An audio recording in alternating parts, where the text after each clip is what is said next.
you pilfer through the belongings of the recently deceased. Lit. And this poor doctor just watches you come in and start rifling through this guy's shit and goes, Sir, I'm sorry, sir. What are you doing? As you go, yes, there it is. And you find preventing a shooting. Goodbye. What? God. I don't know what guns are.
The sun rises, the city awakens, Siromon awakens. Damn, you feel good. If this game had a well-rested mechanic, my guy would have that bonus. The day begins. What would you, the Echoes of the Broken Chain, like to do first during your remaining time in Port Damali? Glaivemakers first? Yeah, I think we go to Glaivemakers first. How was everyone's nights? A lot happened. I mean, me too, but I don't know how much you want to go into detail. It's got kind of uncouth. Ooh, I did not I left. I went to the Chantry last night and got some information that I think is important for all of us to know. But I think it's something we should discuss later. Very cryptic. Okay. Is this place a whorehouse? I believe that's what they like to call it, yeah. Did we meet back up in front of it? You could have. That's where I was. I said we meet him up. We come back to pick him up because he stayed all night. Yeah. You come back. It's operating as a tavern again. Tavern a day. And they are serving breakfast. There are people that are, hey, we're gonna go to work. Let's stop by there. This is a multi-use establishment, and it's probably very forward-thinking by the owner, Tirgush, the big-ass orc woman. Wasn't she in that room too? Who Siromon now knows quite intimately. How about we skip breakfast here? Yeah. He said I could eat. Oh, don't be that way. I'm making eggs. This big orc woman comes out, and she just kind of gives Siromon like a little tug on his big Luxodon elephantine ear, just like a playful little making eggs, eggs. Siri, eggs. Listen. She's willing to make you all breakfast, and she says, free included. Well, I mean, I've had a hearty night. I wouldn't mind a hearty breakfast. So she leaves to the back. Yeah, she leaves to the back and is making food as you all are meeting here and determining things. You eat breakfast. It is nice. Tirgush is flirting the entire time and is hovering oddly. Brex does not come down. Occasionally you do hear the door up there in that room open, and you hear snoring that sounds too deep for a creature of Brex's stature to be making. So Brex stays, and Brex will probably stay for a while. So then we healed him. he's home. But, if you're scared by ghosts for that long, a good fuck can really clear the head. No. And that's how Siromon got over his fear of ghosts. No. I'm therapized. Fuck it out. After breakfast, the sun's still in the morning. People are going about their business. No sky ships at the port right now. Lots of ships. Most of those that would have departed have left early before the sun rose to meet the greeting sun on the high seas, but the docks are still filled. People are still in the streets. Heading over to the Larboard Light, where Glaivemakers, the establishment that you all helped make by saving those two the dwarf and the elven woman from Otha so long ago, a massive line wraps around the street for well over a block as you find your way towards Glaivemakers. Thick black smoke rises from the smeltery of the small forge, constantly pluming out, puff after puff. This forge, gauging from the looks of it, well, anybody who wants, give me a survival check. I got you. If you're interested. I got you, fam. Mine's 21.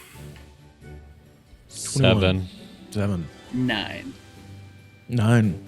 Galliard, serving in the auxiliaries, you know that armies move with blacksmiths to repair things. And after a bigger campaign, you recall a cobalt cleanse of a mountain range at one point, which was days of hunting, days of combat. The blacksmith's foundries were up for days at a time. The smoke and the sheer heat coming out of the building as you walk near it, they have been running since they got back from Otha and have not stopped. The door to the little store/house, wide open, the line leads directly into it, and then there's also a line coming out of it of the citizens of Port Damali that are waiting in line to go to the forge house. There are lights in both of them. There are people in both of them. Where do you guys go? Who are you talking to? Yeah, I definitely want to look for the two girls, women, I should say, who run it. Was it Lyra and It's Helga and Lyra. Lyra, the half-elven woman with the more, her family, that family are woodcutters and carpenters and that kind of thing. She is currently running the store, and at seeing you all approach, she's, make room, let them in. Oh, Mr. Galliard, hi. Blonde hair, typical half-elven woman you've talked to many times. She's sweating. She's got storekeeper's gear. You see, like, quill and parchment are laid out on this wooden countertop in front of her. I sent you all the map, I believe, in the Veiled Light chat, so you can see what the layout of the storefront looks like.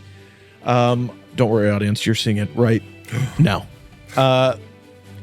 Bookshelves, items, there are people browsing and going around, but more, you do see there are these people are coming in, portly gentleman, kind of a sailor look, but a little more well off. He comes up with like slicked back oiled hair and comes up to the counter, moving his way past you, Galliard, and goes, I say, I was here first. I'm trying to do business. You all have been gone for days, and just as we were beginning the construction of those new crate bindings, I am trying to get another ship house open, and I need storage for my goods. And Lyra's, yes, sir, I know, but I have to deal with these first. They are guests of importance. Not that you aren't important. Oh my goodness, I regret saying that. And I can't believe that you. It's this like blustering back and forth. What are you doing as you come in here? Is it just you that came in here, Galliard, or has Ray has come in here as well? No. Siromon? Yeah, the whole squad. Just all of you. Okay. As you come in here, it's this like blustering as you are here. Yeah, well, I mean, we're of importance. I mean, we did save Port Damali a few months ago. 2 months ago? A month ago? Yeah, the giant tree falling over, or, yeah, that was kind of us. Let's roll dice, it's a game. Give me persuasion with advantage. Man, it's a 17. You go, I do recall something of a big plant and the gala of the spring. Please. And he takes a step. I'll thank you. Your counter time. Mr. Galliard, What? Hi. It looks great in here. It's, to think that it... Just got back from Otha. How are you folks? They have rented out an entire tavern a few blocks over, and we're trying to keep them over there because you know how Mom is. She wants to enchant every wooden thing that we make here, and then you know how Helga's parents are with wanting to be in the forge, even though that's Mantis's territory, Mantis and Helga. And Mantis said that if Helga's dad went in there one more time, he would cave his skull in. So things are going great. Ooh. They're going great. Dwarven folk just Well, they fell in love with one. I'm sure they're proud of what you both accomplished here.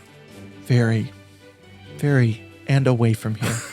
Things are going well, though. I don't think we will do a fun family outing to see Otha get consumed by weird magic ever again, most likely. Yeah, you've all have experienced a lot. I'm hoping it stays pretty steady work-wise and life-wise. It seems it. I mean, did you see the That's line? incredible. Can you believe it? We've only been here for a short time, but people need horseshoes, nails. What about there's weapons and armor? Weapons and armor. They're in the forge house. They've been up since we got back. Like almost 2 days now. Well, I imagine that they're very busy and a little overwhelmed with all the work that's needed. Yeah. Could you help? We could. We actually have a lot of things to drop off here. And we were hoping, I think, as a group, we were hoping to maybe help invest in your guys' company. Oh, Help expand a little bit. an investment into Glaivemakers. More employees. Oh, we could, depending on how much you offer, we could hire staff. We could expand the forgery to have 2 furnaces. Oh, exciting. And we have plenty of weapons and armor to get you guys started. Oh, just to fix up and then sell. That's so good. An additional inventory in the beginning. We're looking at potentially. I have some expansions I wanted to do, but it would be probably 2,000 gold. Although if you're giving us all those goods and stuff, 1,250. I look back at Is that possible? Ray How's for the the group money feeling wise. with I'm that? like, how do you think? I think that that's a solid investment, especially into people that we have a connection with and want to People see we trust. succeed. Oh, Yeah. okay.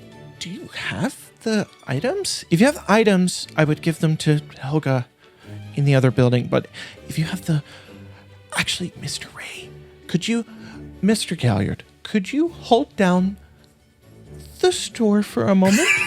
Yeah. Mr. Ray, could you come with Yeah. me real quick? I'll flag up the guy who was and waiting for she'll me. she'll take you into a back room. As Galliard, you are met with the blustering nobleman with, well, if you're running the store, I have all of these shipments that need to be made, and I've made this invest. He's going to annoy you for a long time. As Ray, you're I'm going to taken grab to the the back. bag of holding. Oh, yeah. Yeah, and I'm going to grab the bag of holding from Galliard as we go back. Lean over to Siromon. Who are these people? I think I've seen. I'll be honest with you. I don't know. You know what? Fuck it. I'm gonna go check out the tavern they were talking about. I need to go talk about something real quick, so I'll be back. Okay. As Siromon leaves the establishment and heads, she just meant like 2 blocks. Yeah. You can't miss it. Yeah. And it also has no name. If you want to come up with one, tell me. Got you. Ray, as she takes you to the back room, it is the stairway that leads up to like the living area. But it is also clearly her financial office. There is a desk, there's a chair, there are the abacuses and diagrams, and you see the ledger of how much. Well, we have this much raw ore that could be turned into iron, that could then be turned into. It's all of the nerd stuff for a business to function. Yeah. And she goes, Mr. Ray, 2 hands clasping you. Wow, I'm so excited. We never thought when we left Otha that we would have such good friends as you all, and that they would be willing to give us so much gold. So you have the Yes, currency? I do. Yes. She takes out a scale and she goes, okay, you want 12,050 gold raised roughly this much. She puts it on the opposite and she's holding it up. Could you deposit the amount on the other side? And we'll just make sure. I trust you, but I want to make sure for fairness between both parties here, legally speaking. Of course. that we're at the right amount of gold. Okay. And you put 1250 on there? Yeah. Cool. Perfect. Excellent. Consider the investment made. It'll probably take us for the expansion and then hire a few employees and then maybe do some about a month. So sometime in Side and Star, maybe the end of Side and Star, we should be upgraded. Bigger. I think that it would also be pretty good to take some of the refugees from Otha and maybe give them some work here. Oh, yes, we could hire them. We could maybe build a quarters on the ground and turn this into a manufacturing compound kind of thing. Those trade schools where you learn your trade, but you also work it there. What if we turn into that eventually? I think that would be a great idea. Maybe I could teach you courses. Yeah. All sorts of new investment opportunities from there. So many up to level 5. So cool. Level 5? What? Oh, she does. No, I thought I heard something. I don't know. The gods playing tricks. Bahamut. He's always in my ear. Quite a jokester, that one. I am very, very appreciative of this investment. Thank you. Of course. We want to make sure that we're taking care of Otha's people as much as we can. We do too, which is why we're paying for that inn. Some rough math based off of the customers and all of that sort of thing. You could probably see a return from us maybe every 3 months of 1,000 gold if there are 3 normal months of operation, or who knows, maybe we have a real banger of a month. You could see maybe 1,250 gold at the end. We'll see. Well, it sounds well worth the investment. Well, it is. I welcome you all as business partners, and I will write up the legal document, and then we will have you all sign it, and then of course we will submit it to the government of the city so that they know about the taxes and stuff. Your gains are after tax, of course, roughly. In my head, she fiddles with the abacus a bit. Yeah, that seems about accurate. And from what I hear, the name was kind of inspired by the help from Galliard as well. So yeah, it was. Thank you for saving our lives from the undead and the dryad and all of that, and guiding us here safely. Yeah. So I think that it's going to be a very fortunate for both of us, or all of us, I should say, both parties. Can I ask you something before? Yeah. Do you have family in Port Damali? Currently, hopefully not. Not to be, I don't know how to ask this without sounding mildly ignorant. You've seen some fire people? Yes, I'm sorry. I saw a woman, she was beautiful. Fire hair, but it was long. I don't know how her shoulders weren't burning. Magic. Priestess of Pelor, it looked like. I saw her at the temple to Pelor here, up in the Crescents. I went there to celebrate, the dawn, the beginning of the weeks. Did this priestess have a pendant that was both a sun and a moon, or just a sun? Sun and a moon. Does she remember? I don't know. I'm sorry. Okay. I can't remember. She was gorgeous, and you kind of have a similar facial structure. I was wondering if you had a sister. I do. Oh.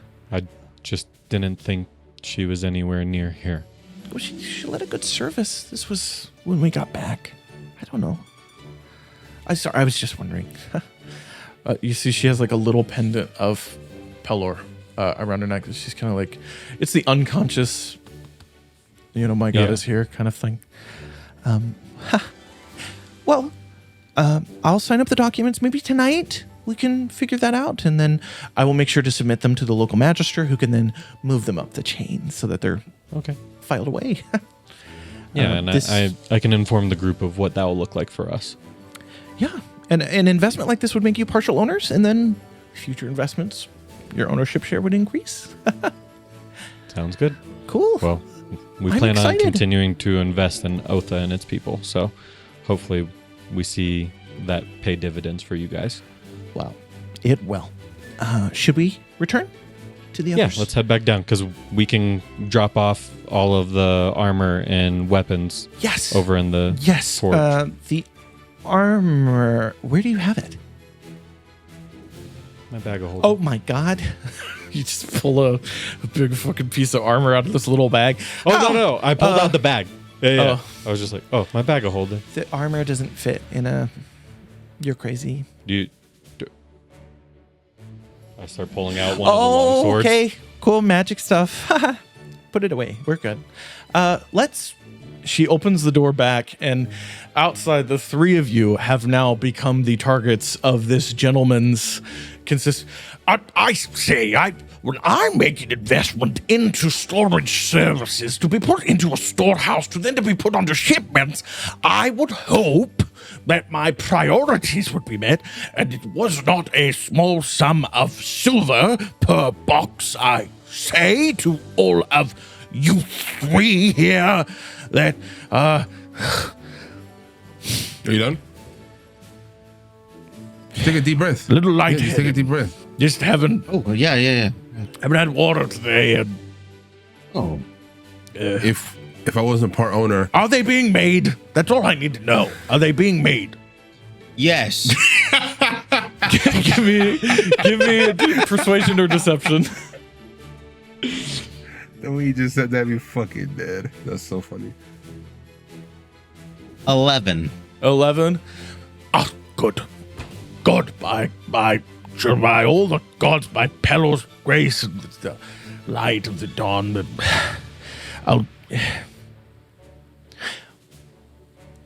I'm also here for scented oils. It's as she comes out and goes, I will handle that, sir. Don't worry. Thank you for holding the store down.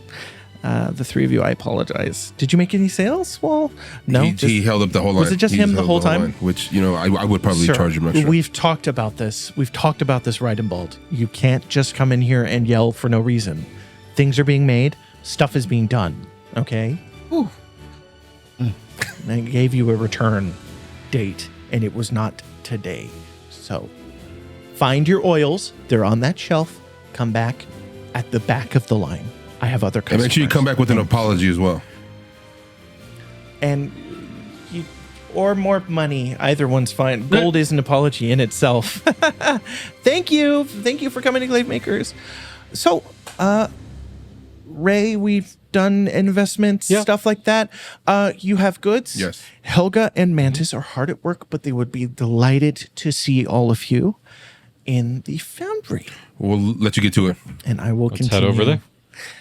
Doing the store stuff. Next, as Dropping off goods, yes? Yep. you walk out, Finishing up our investment. well-trodden path. The lines are still long. You walk past this little tree. There's like a nice little garden in the corner of this fenced-off area that you see. Not to be stereotypical of elves, but Lyra did put that together. As you come to the mostly stone and brick foundry house with a thatch and tiled roof. Thatch on one side, tiled on the side with the chimney, because there's fire there. So that will be the tiled side.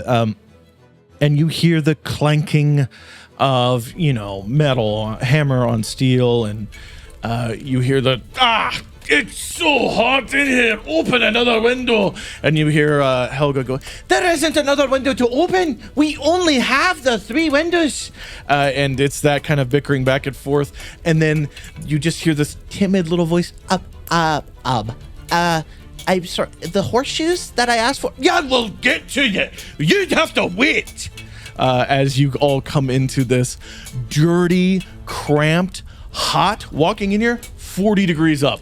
It is hot in here. The furnace is blazing, and you gauge by looking at it, it is too hot, and he's actually trying to cool, let it cool by just not touching it for a while, because it's to a point where it's not melting metal to be shaped, it is melting metal into liquid. And he's going, God, we've been working at it too long. We haven't had a break. We need employees. We need staff. And she goes, I know that, but we haven't got the gold because of the well, oh, hey, hi, hello, hi. Hello, hi. Sir, your horseshoes are going to be done in about 5 minutes. Please wait outside while I talk to my friends. And she shoves them out and closes this big wooden barn door on rollers, leaving all of you in this hot space. The poor guy, he's the early 20s human man. You see him walk over to the open window and just peeking in and going, my horseshoes, as you're all in this space now. Galliard, Ray, person I don't know, Siromon. Hi. Luckily, reinforcements are hopefully on the way soon. Reinforcements? Are we under attack? No, as far as as far as help around here. Oh, good. If Mantis keeps going this way, he's going to break another knuckle. It's fine. Oh. He's never go away.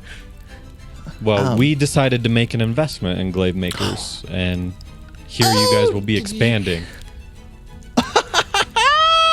And Mantis goes, yeah, it's exciting. You have an order to fill. Get back on that anvil, lassie. And she goes, wait, let's talk over here. And she's banging out the bindings for the storage containers that the guy was complaining about earlier. She's melding them together on an anvil in front of you as you're talking. So an investment, wonderful. All gold? Anything else? Or did you do item trade? Well, we did invest some gold to help out, but we also have brought in a bunch of items as well to help get you guys in stock. What have you got? Well, we have a lot of armor, weapons, shields. Oh, amazing. I'll unload if it's appropriate. Oh, wow. There's blood on some of them. They may be lightly stained. Nothing an oil bath won't clean. Yeah, and may need to be seen too. The bloody things are your purview.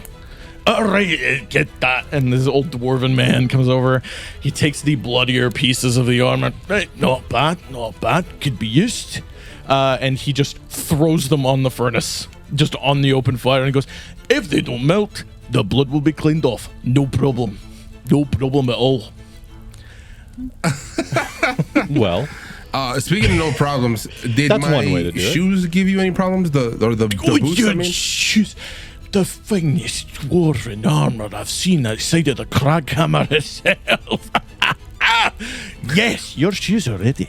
They're ready to go. Can I have my old shoes back? And we'll just do a little trade here real quick. And I'll just start to unbuckle these joints. All right, wonderful. These are. He gives you the equivalent of boots of elvenkind. Lit. He will not call them that. These are fine dwarven craftsmanship, and these are fine runes that were stolen from Singorn and then remade into dwarven runes, because this is a dwarven shop. You don't have to explain it to me. I'm with you. Except for Lyra, she's great. And Helga's like, yeah, she's awesome. Thank you. So, I hope they serve you well, and your armor is dinged to shite. Yeah, we've been through it. Give me 15. Take it off. He'll do we'll hit fast forward. He will spend the next 30 minutes, any armor pieces that are dented, damaged, or whatever, Mantis will do nothing but clean them and repair them.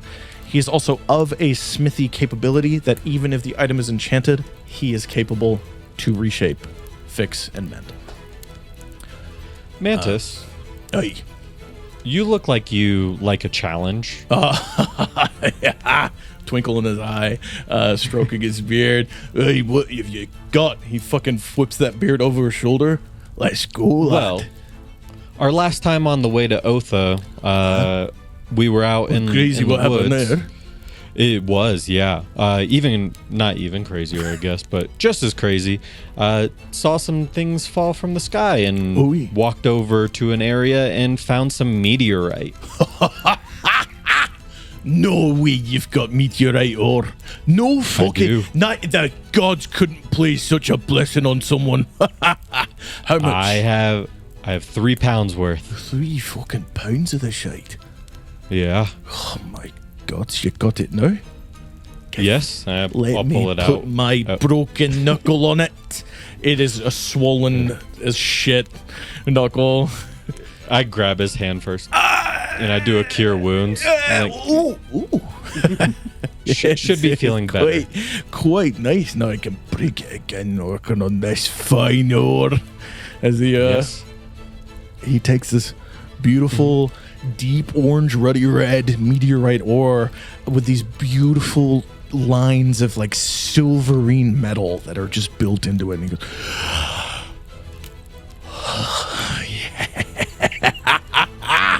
what you want? Well, I think that maybe something fitting of a cleric of Bahamut. Cleric of Bahamut, of course. What you Nice little are. I mace. saw that. It was in your armor Yeah. too. I thought those nice little stamped engravings. Those little good touch. Yeah. Good touch. I liked how you hid them so you're a little more humble about it. Of course, Good. yeah. That's good. What about a great big flanged mace? And the I think a entire mace- mace head would be a mixture of meteorite ore. Judging by it, I think it is meteoritic iron. So if we were to mix it into a steel compound, it'd be both tougher and beautiful. It would shine like silver. I think that sounds amazing. Hell, if I use all 3 pounds of the meteorite ore on this, I could make the equivalent of a +2 weapon. Or we can spread out the love a little bit and we could do 3 +1s. If you want to share a little, up to you. Does anyone- I won't tell the others if you won't. Does You were in anyone else front of need everybody. meeting? Everybody sees you doing Yeah. this. I'm still at the tavern. I just turn I'm around. assuming. Oh, yes. Oh. We will get to that.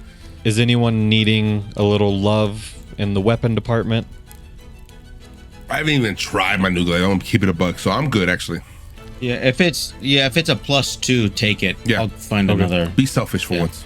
Okay. I think I will use it all up for the mace. Of course. Give me rush order.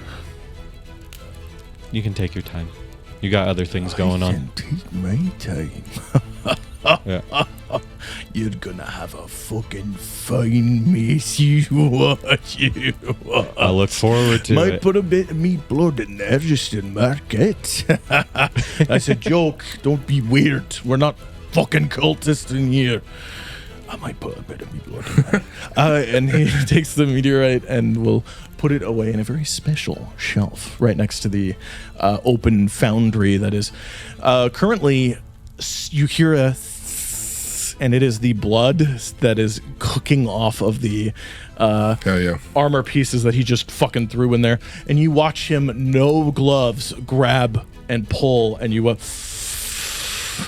as the insane calluses on his hands are cooking on this plate, and he goes, yep, just an oil bath. It'll good, right, good. And he puts it in a big barrel full of pure oil. And he goes, that was warm. Not even red. His hands are not even red. I feel like I would Built-in struggle fire with that. resistance, yeah. I was gonna say, I feel like I would struggle with that, and I'm made of fire. My dear lad, I have been working forges for roughly 4 of your lifetime, most likely. So, I kind of know how to touch hot things.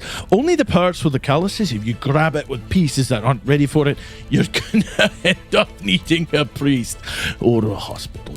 So, lots of practice. I don't know if I would trust the hospital as much here. It was looking a little backed up last time we were there. Ooh. Don't Clerics go to the might be. new hospital that opened. Well, I mean, you can. It's just it looked busy. Might be best to see a Not cleric. everybody can afford magical healing, my lad. Oh, that's true. Takes some time, and also you need a priest who's willing to fucking do it. And you know them. Well, what good do you serve?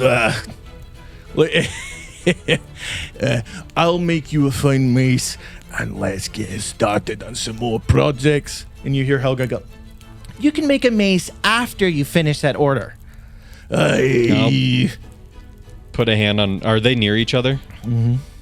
Yeah. I'll put a hand on each of their shoulders and I'll be like, "It looks like you guys need a little help for the rest of the day," and I'll cast Enhance ability on both of them. Love it. Love it. Boost production. I respect that. Hey, I'm investing in our people. We got to invest. Hell yeah. Yeah. Which aspect? What would be best for them working in the found? Give me insight into both of them real quick. 23. 23. Fuck. Yep. They get are +7 to my they are insight. exhausted. Probably Constitution to help them be conscious. Would be the good. So that is Bear's Endurance to both of them. Endurance, wonderful. This Sick. beautiful shimmer, and it's a quick, like, split second, like intercutting frames on a film reel image of a spectral bear will wrap into their torsos and disappear, and you watch as a little light burns behind their eyes for just a moment, and then it diminishes, and they both stand up a little straighter. You see a bit of the strain, like, you know, when muscles strain for a lot, they like are staying taut longer. You see a little bit like relaxing, like, oh yeah, we're doing this. And you just the speed at which they are hammering out and forging things increases as they're continuing to speak to you. And they get 8 temporary hit points. Hell yeah. Helga goes, I am so glad that worked for you. Thank you so much, Ray, for this blessing of Bahamut, I'm assuming. Yes. And I cannot wait to work with you. With her bare hands, she's putting this metal binding together and then tapping in a rivet. In the future. We look forward to it. And then Is that a new glaive? yes, I actually haven't got a chance to use it, and I point at my arm. Oh, could I look at that? Mantis. By all the gods, Mantis, look at this. Mantis comes over and... Where did you get this, Galliard? Say a close friend. Give me a deception check. I'll choose to fail. You don't see Etherna as a friend? Right. A close friend. Aye. If you'd like to grab a drink sometime, we can discuss. We might have to, lad. Something like this is Fire Giant and Meg. Oh shit, okay. That's rare and a bit scary. I'm wondering where you're going to. Here. It's a fine weapon. Are you? And it's tingly. Magic? Yes, I believe so. I'll Hey. I'll send word and we can grab a drink sometime. Very well. We will. But for now, I've got work to do. Could you open the door on your way out and let that Yes, wee it's getting bee back toasty in here. We'll let some air in here too. Yeah, it's super hot. Caked in sweat. Lit. Just, Yeah, just out. all of you are sweaty. You feel it under your scales. It's like the, Ugh. It's not good. Siromon. 2 blocks down. It's a corner tavern.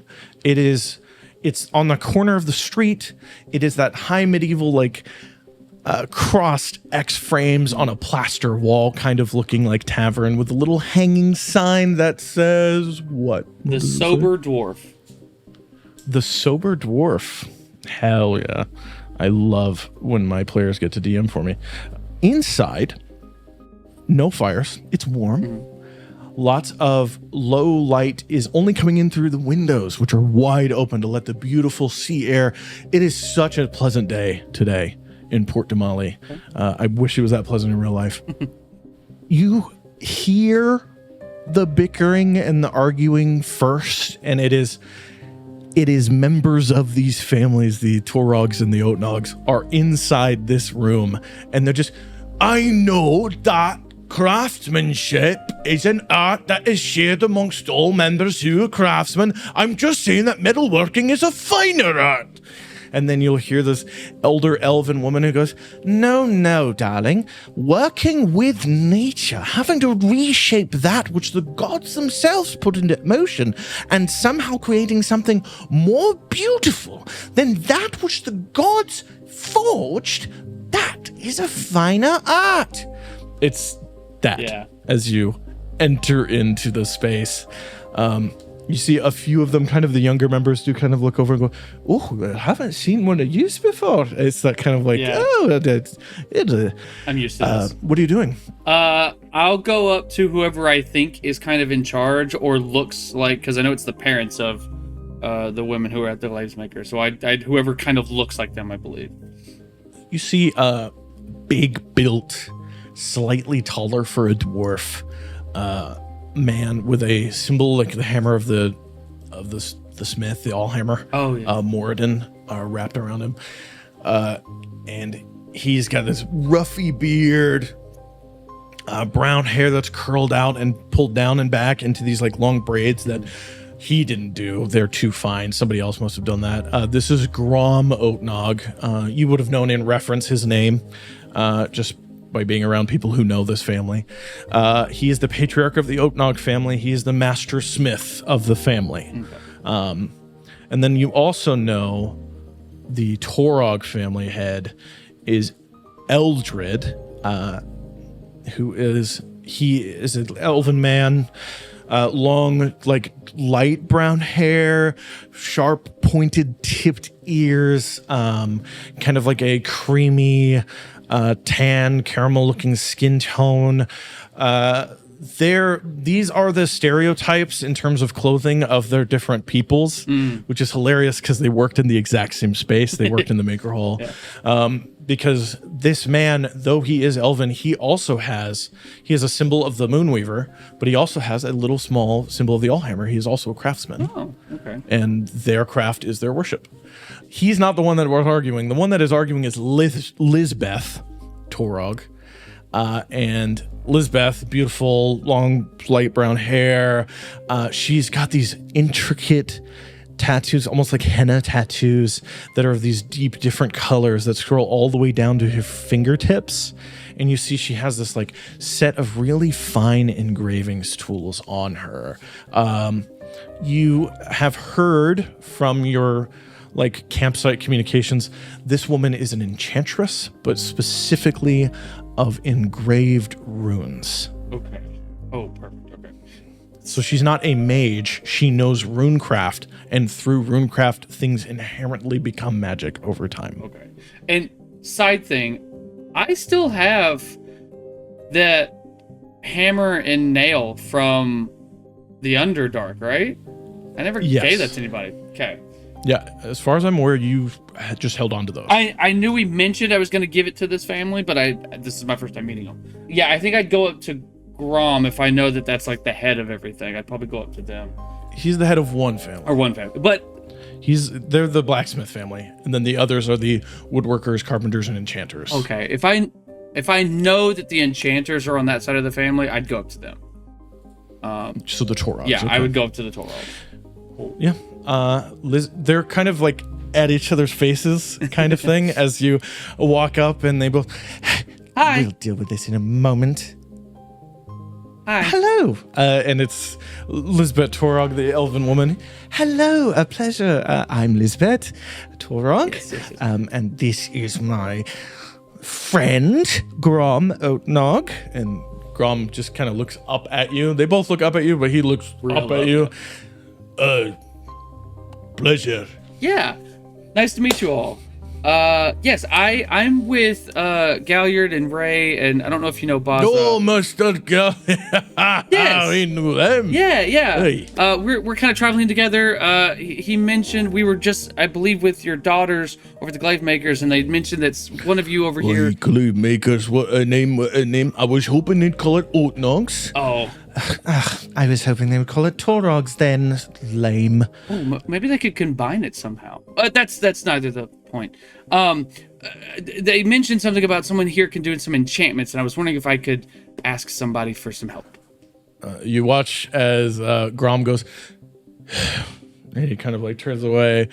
A customer missed as Lisbeth goes, oh, yes, enchanting is something that I am quite capable of doing. It's rune working. Do you know what I'm talking about, my dear? I do know what runes Siromon? are. Siromon, yes. Yes, you do know what runes are. Yes. That is better than most people. Yeah. What are you interested in, my dear? Well, so we might be running into some vampires in the future, and I was hoping that I could get some Vampires. Yes. Grom. Go ahead. I'm sorry. I'm interested. No, you're fine. Yeah, we're they're on our path for sure. And I have some questions, and I am under the understanding that they're not going to be very willing to talk at first. So I'd like something to kind of even the playing field if it gets to that level. You want something to kill them with? Absolutely hurt them. Yes. Yeah. Like to death. Yes. If it comes to it, it's not my first goal, but yes. You bear a staff? I do have a staff, but I am a bit of a puncher as well. Really? Yeah, make fist and just kind of like show the like worn and torn They're practice. as big as her head. Yeah, I like sometimes I have to use these as well. I see. I've seen wraps that other monks in my monastery have used before. I don't know if there's anything like that we could possibly do. Like a fighter, like a boxer. Yeah, kind of. Yeah. Well, enchantment needs to hold to an item of a quality that can sustain the magic within permanently. Okay. So any old cloth won't necessarily do. If there is finer cloths, we could probably have Grom here, whether he wants to or not, make metallic stamps that would fit into the siding of the cloth. And then I could also have my husband, I don't know where he is, do some finer woodworking lacing and maybe some beads that could also be a part of it. Oh. And then I could do woodworking on all of it. Vampires, the undead. Do you serve any of the gods? Ayun. Ayun. Mm-hmm. Okay, the grandmother of knowledge. Yeah. Wonderful. I'm a member of the Cobalt Soul. Fine. The what? The Cobalt Soul. That's Sorry, okay. I think we're a little smaller, so it's fine. So, we could do that. That would take time. Perhaps some fine silks or velvet. Would you like it dyed to be any sort of shade? If you could make it match my clothing of this kind of like orange green combine, just to match, so people know it's mine. Green? Yes, I do know some dye workers in the city. We could probably dye something. Oh, that's so nice. So in order to sustain a magical enchantment without bursting into arcane fire and burning your hands, it would have to be silk or velvet or something of that nature. Okay. Or we could take it to a jeweler and then they could intertwine metallics into the fabric, which could also hold that. I will work on it. Okay. If this is something you want to do, it would cost gold, though, and time, my time. I don't do this for free, no matter how kind you may be. No, I understand that, and I wouldn't ask you to do it for free. I think I have time on my side for this, so however long it takes, you just let me know. I would have to. How long it takes? I'd have to get some gold from my friends if you need anything up front or whatever. But Galliard, see Galliard for gold? Yes. I will bother him. Thank you.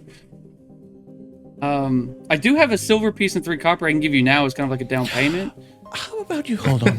Oh, okay. I appreciate it though. No, actually give me 1 copper piece. Absolutely, and I'll hand 2. No. This is 2. Give me 1 copper piece. She'll give you 1 of them back. Well, consider this the down payment. Okay. And then Galliard will pay the rest on your behalf. If you are sure, then yes. So much gold.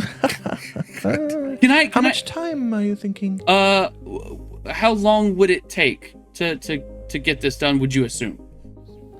Okay, the jeweler, finding fabrics, getting it professionally dyed, maybe a nice little motif in there, something like this, a checkerboard look, something like that.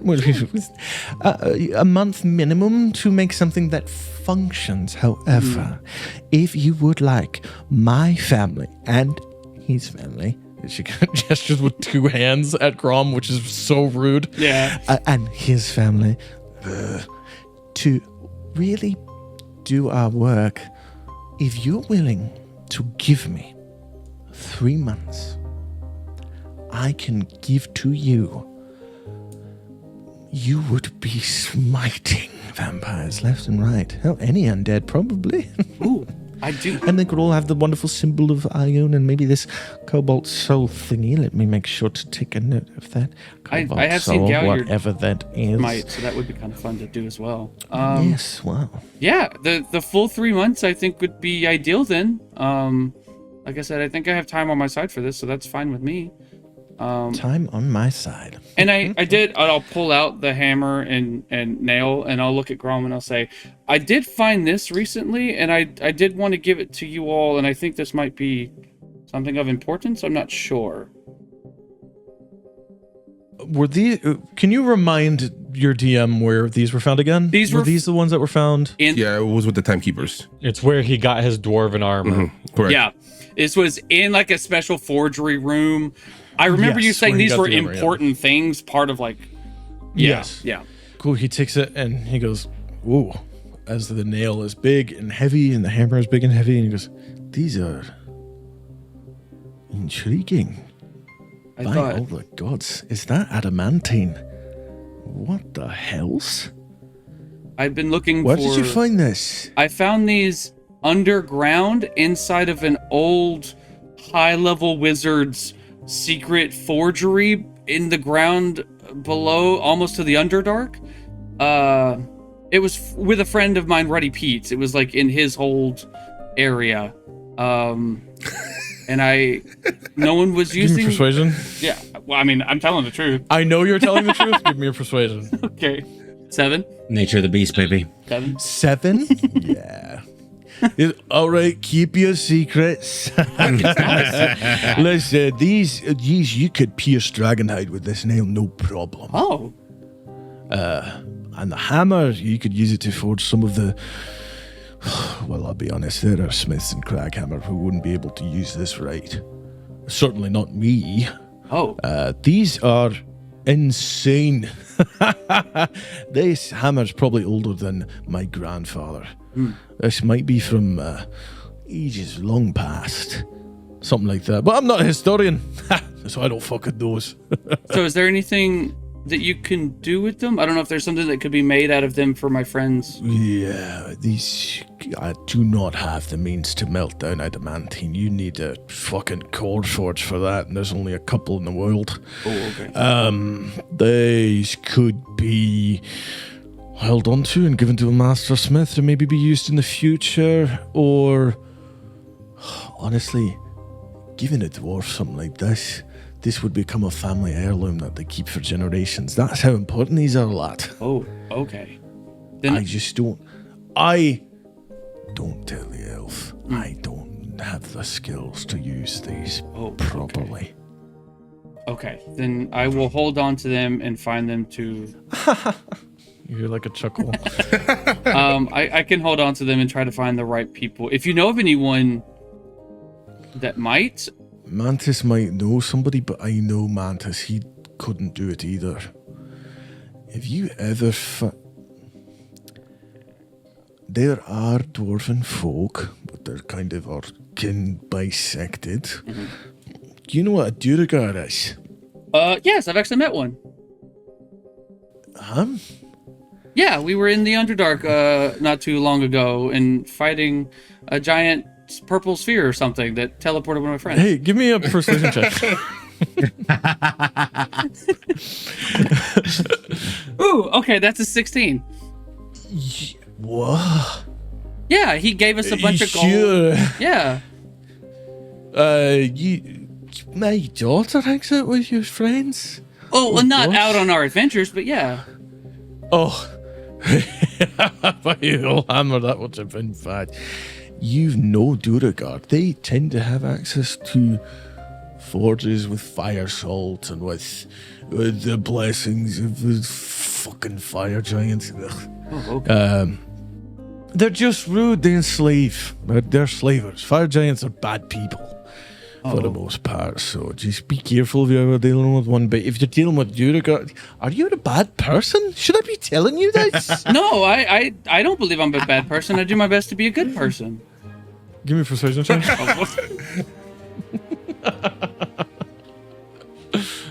Nat with one. Advantage, Okay. With advantage, you're friends with Thank God. his daughter's friends.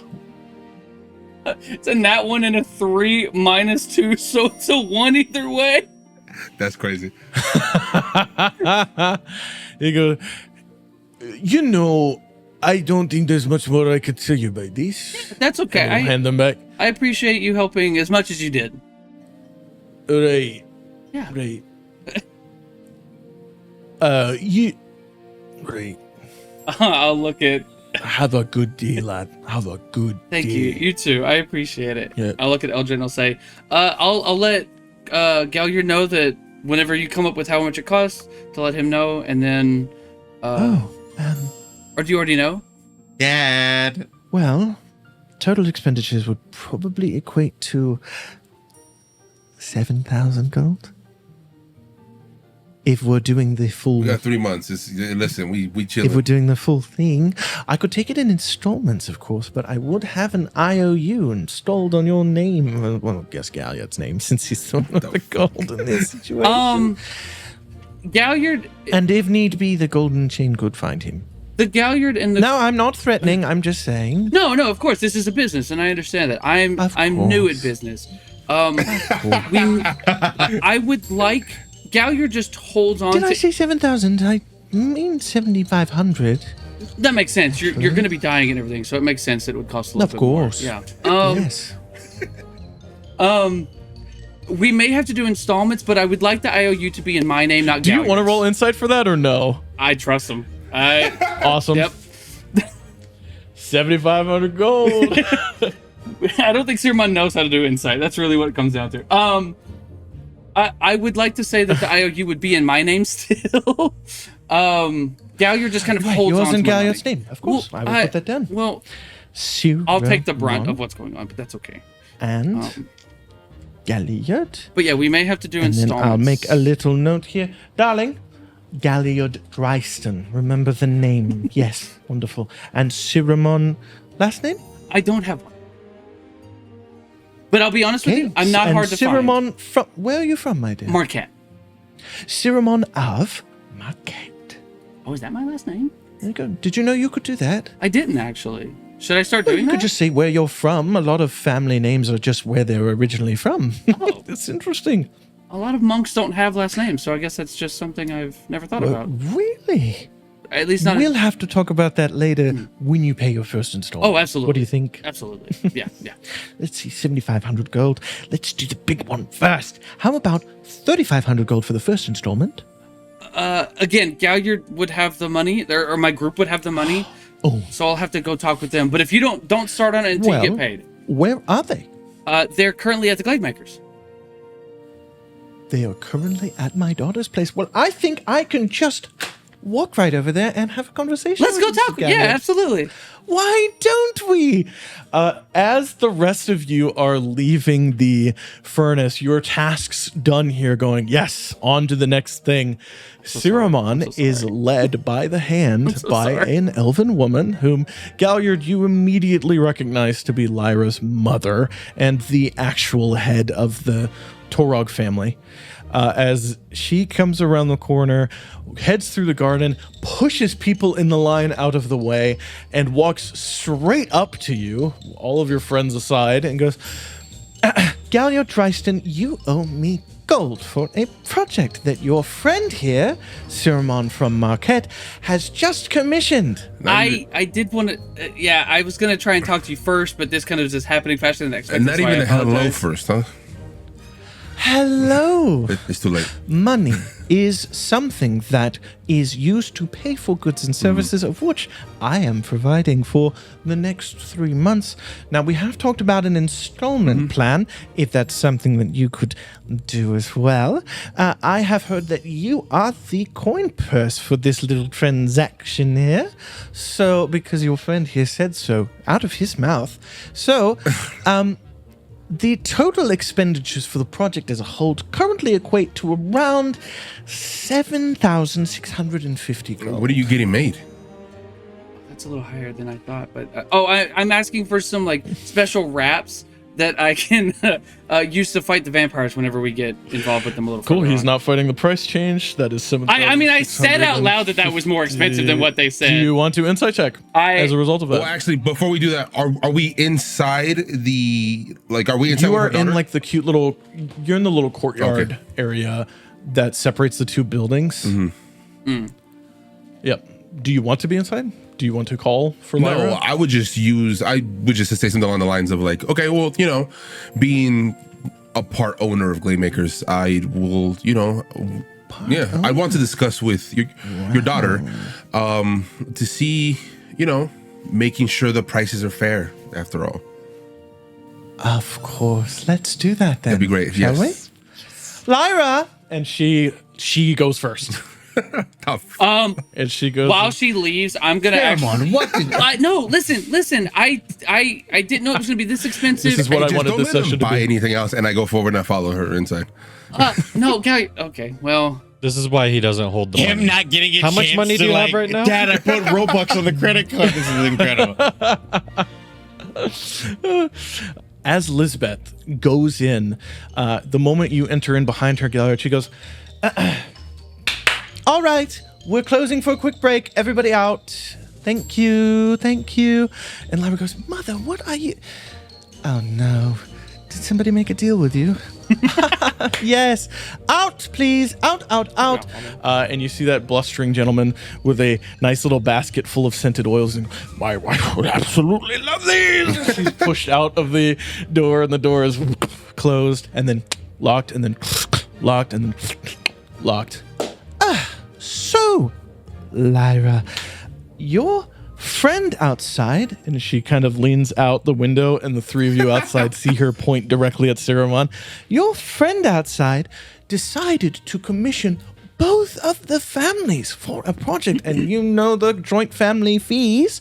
So we were saying that the total expenditures for such a project quite magical in nature, and it would require the entirety of my skills as well as my connections with the die makers and the jewelers of the town. 7,650 gold. When she says that, does she telling the truth? Give me an How does she insight check. look? I will say, when she said 7,600 out there, I said out loud, that's higher than what I was told, and then I moved on. I said that out loud. You did say that. So she's tripping a little bit. 22. 22. Yeah, 17 plus 5. She is upcharging by a lot, and it has grown. You recall 76.50. She now said 77.50. It's going up every time she mentions the total expenditure. Now, come on, Elizabeth. Listen, I've known you for months now, right? I traveled with your daughter. I understand y'all good people. Upcharging me? Come on, that's ridiculous. We've had one conversation, and you stole a stamp from me and then got in a fight with Grom, which I love. That Let was me not be very That was not clear. me. You're right. That was that friend of yours.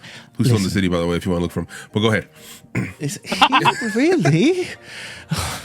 We might have to leave if he's going to cause more issues. Unless he causes more issues for Grom, in which case I might be able to get you a discount. Listen, and I don't want to get your daughter involved in this, right? She's her own business owner, right? She's her own person. But let's be fair here, right? We both know that Siromon is a little naive, clearly, when it comes to deals. Oh, it seems to me that he is just a perfect customer. For somebody like you who likes to rip people off, apparently.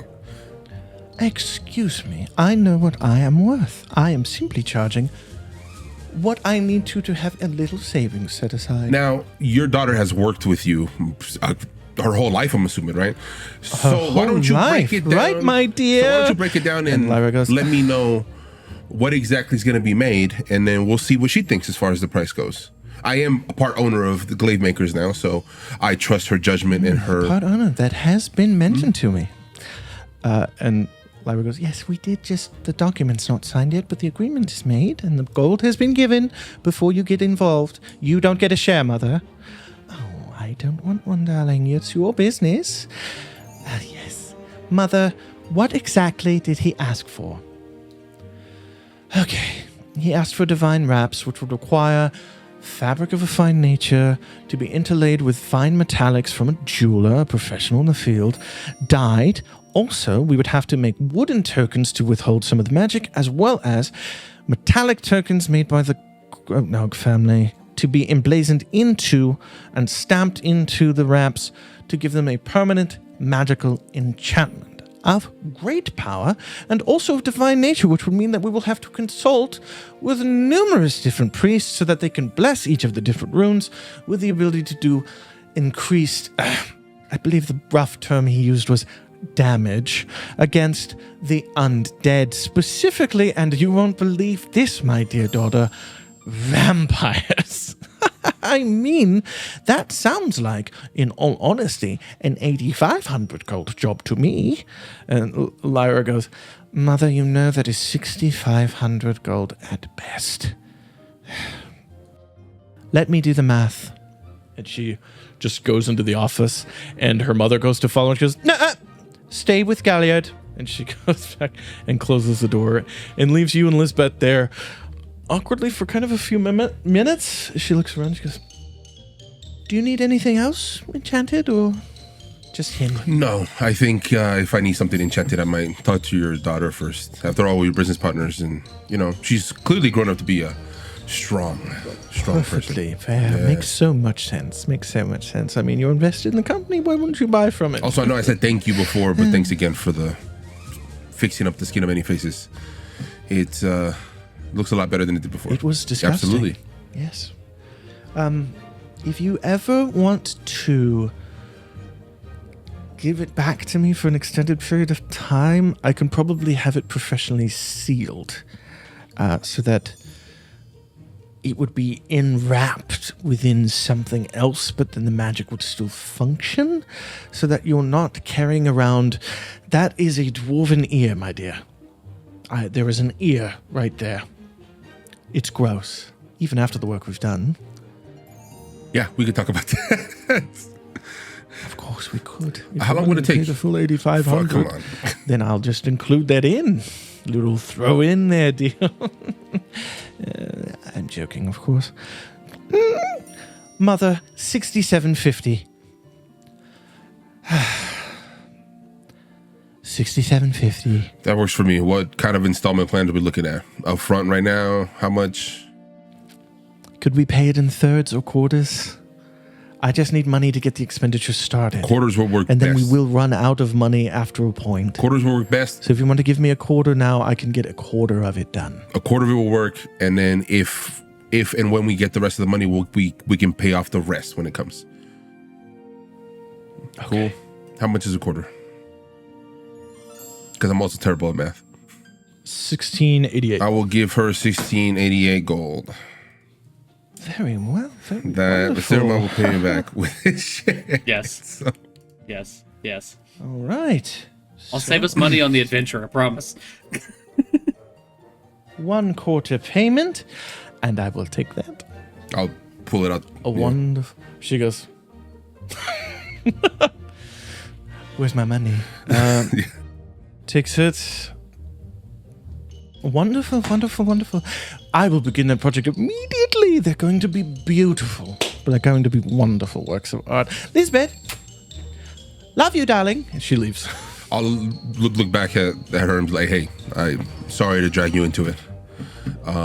But I'll let you... No, it's fine. It's probably better if you do involve me when it comes to Mother's business deals. She factors in payment for the entire family, even though only 2 of us really work on the project. That sounds awful. I don't know. Well, it's been nice for growing up with, because we had money, but yes, in terms of business, it is a bit shady. She mentioned talking about potentially getting the Skin of Many Faces wrapped up. Yeah, covered? Correct. Yeah, do not let her charge you a single platinum over 900 gold. Sounds perfect. I will keep that in mind. I'll let you go. Sorry once again, and then I'll start heading out. And then I'll open up the door and bring people in. It's fine. Y'all can come back in. Could you, let people know it's open. Thank you. Good to go. You flip the sign, so to speak, and people come back in as I believe our time at Glaivemakers comes to an end. Yes? I will real quick pull Galliard aside with this after probably being verbally assaulted by Bazza and Ray about being better with making deals. I'll look at Galliard and I'll say, hey, listen, I didn't mean to necessarily bring you involved in this. I'm very sorry about that. I do appreciate you handling this. I'm not good with this, obviously. But I do have a slight way of helping to repay. And I'll pull out the hammer and the nail. And I'll say, I was told that these are made out of something called adamantine. And if we get them to the Dwergar, they might be able to do something with it. Maybe we could trade for it to find someone who could get you your arm back or something. I don't know. I'd like to give this to you, or I can hold on to it if you want me to, but I want to show this as a sign of good faith. I appreciate you, and I'm glad you brought it up to me. I was able to knock down the price by over 1,000-ish. So, and I'll take the... You must be really good at haggling. Okay. I'll take the fucking thing that he has, because don't want him to lose it by accident or something like that. And I'll say this: it's a hammer and a chisel. Chisel. Sorry, thank you. It looks like a big nail. And on the way to where we're going next, I will tell Siromon and Bazza about how we know Lyra and Helga. Specifically telling them how we were tasked to bring them to Port Damali for the first time. And I will be telling this story like a proud uncle, right? Who took them to, they were both in love, trying to run away and be their own people from their family, and they succeeded, and I'm super happy for that. So I will be telling them that story on the way there. That's so sweet. So are you guys going to the Rotted Log, or are you guys going to Buttercream to have this meeting with Dulan Tversky? We do have our morning breakfast for second breakfast with Dulan. How much time do we have? I believe it was 9? Yes, it is becoming 10 something in the morning. When did we, when was our appointment? Noon. Probably get there to be safe. Scout out the place, maybe? You have time, yeah. Let's go find a spot, yeah. Sure. We have realized we didn't really talk. I am a little overtired, and Ray said you had things to talk about. I have things to talk about. Maybe we grab a pre-second breakfast. Ooh. Or lunch and drink. I do love pre-second breakfast. It's my favorite one. Do you want to go to Buttercream ahead of time, or? Yeah, that's probably a good idea. Just be there. Yeah. Yeah. I believe Galliard and Ray were there when. Yeah, you guys. Yeah, we ran away. Oh, and Sirma. All 3 of you have been to Buttercream before. I was taking bones to their dumpster. You do know it is. You were moving bodies. You do know it is a fully stocked cafe. They have food, drink, and everything in between. Not so much alcohol, but they could probably find some if somebody wants to have a drink. It's a wrought iron gate adorned with vines in a small little courtyard. It is directly connected to Elnir's shop, which is a sublet of Gilmore's Glorious Goods. It is run by Elnirs. And then there's also another shop, and it is a fine clothier's that is next to it. This is like the corner cafe that you see on Paris, just medieval and fantasy. Hell yeah. Stone pathways that lead through a lush and carefully tended garden with occasional little chairs and tables and like some fine made umbrellas with different kind of fabric and patterns on them. It smells like fine baking goods. There's sweetness in the air. There is also the like salty bite of bacon and eggs being made. There is that thick, heavy sweetness that like sticks to your skin almost of butter in pans. Sizzling away, that kind of thing.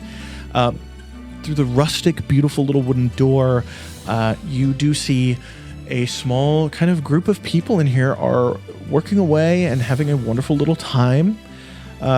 You see numerous guests from all different walks of life. This shop is in the Gilded Esplanade. It is the commerce center of Port de Mali. People from all corners of the city, not that it has corners, do come here. You see a nobleman at one chair with a armored bodyguard, and he is just eating this beautiful carrot cake with the frosting carrot on top, and with every bite he's just going, just like he's hiding away from somebody eating this in secret. And then on the other side of the cafe, you see dockhands that just got off of a ship, have heard of Buttercream, and are wanting to enjoy it. You see a halfling woman with kind of like the chef's table chef's robe going on with these nice little silver buttons and a floppy hat.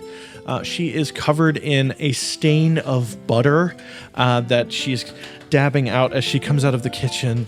Her name is Astrid Hawthorne. Some of you have met her before. Siromon, you've met her before. As she comes out, frizzy little halfling hair, these nice little shoes that are covered in layers of caked flour and butter that have dried wet over and over. Oh, hello, welcome to Buttercream. And you're Siromon, right.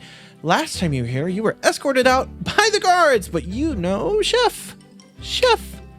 Is he here? Are you getting cakes again? No, Chef isn't here. Chef's actually recovering from a big injury. Is he okay? Yes, he's tougher than he looks, obviously. You know where he is? Yeah, he's actually at the Skyship's Inn, kind of recovering now. He has some broken legs. Roderick, start 3 carrot cakes. Oh, he's gonna love that. Well, if he's hurt, he's one of our best customers. Yeah. People come by weekly. Yeah. And do a big run. Oh my goodness. Yeah. Marketplace outside loves him. He's a great guy. He is great fantastic, guy. absolutely. Yeah. No, he said he would eat me once as a joke, and that scared me, but he says that to a lot of people. He said that to me. Oh, wow. You probably could. Yeah, I believe it. No. You brought friends. Hi. Yes. I'm Astrid. Welcome to Buttercream. We are the finest cafe in the Gilded Esplanade. Coffees, teas, cakes, croissants, baguettes, pastries, bacon. What do you want? Would you like a table? Would you like a booth? We would like a table for 5. A table for 5. And ideally one that can fit me as well. Oh, we can make anything work for you, dear. We've got Elira. And you see this elven woman comes out. Yes. Elira, could you the corner booth? The corner booth, I think, is perfect. And it is a breakfast nook in this cafe. Beautiful paned windows. Mostly opaque. It is medieval glassworking, so not like crystal clear. Wrapped in these vines. Everything in here is like this vine-like Hobbit home vibe to the interior. Beautiful wood flooring. It is recessed and away. And you do see Elira pulls up a big barrel chair, like a chair that has been reshaped into a barrel. And it's just big enough, Siromon, that you can sit there comfortably on like the edge where everybody else has like a round booth-like chair seat. On the way to the table, can I look around for anybody that may be looking a little suspicious? Give me insight. If you're talking suspiciousness. 21 for the big suspicious. 21. Yeah. The guard of the noble does not like his job, and the noble is on a diet and is hiding from his lady wife and is eating cake when he should not be. Other than that, everyone else here is just kind of a patron or a server. You do see Elira has this kind of, why do I work here? Mentality to how she is, as the waitress, is kind of like helping you all out. She sets you all down and she says, table of 5, there is a gratuity included. I do apologize. Drinks? Tea for me. Tea is wonderful. Is this your most private space that's available? Is, yes, unless you want to use the office, but we kind of need that because it's business. No, just we're having a meeting. Thank you. Yeah, you do have, there are these nice little vines. Oh, but are you being clandestine? Are you spies?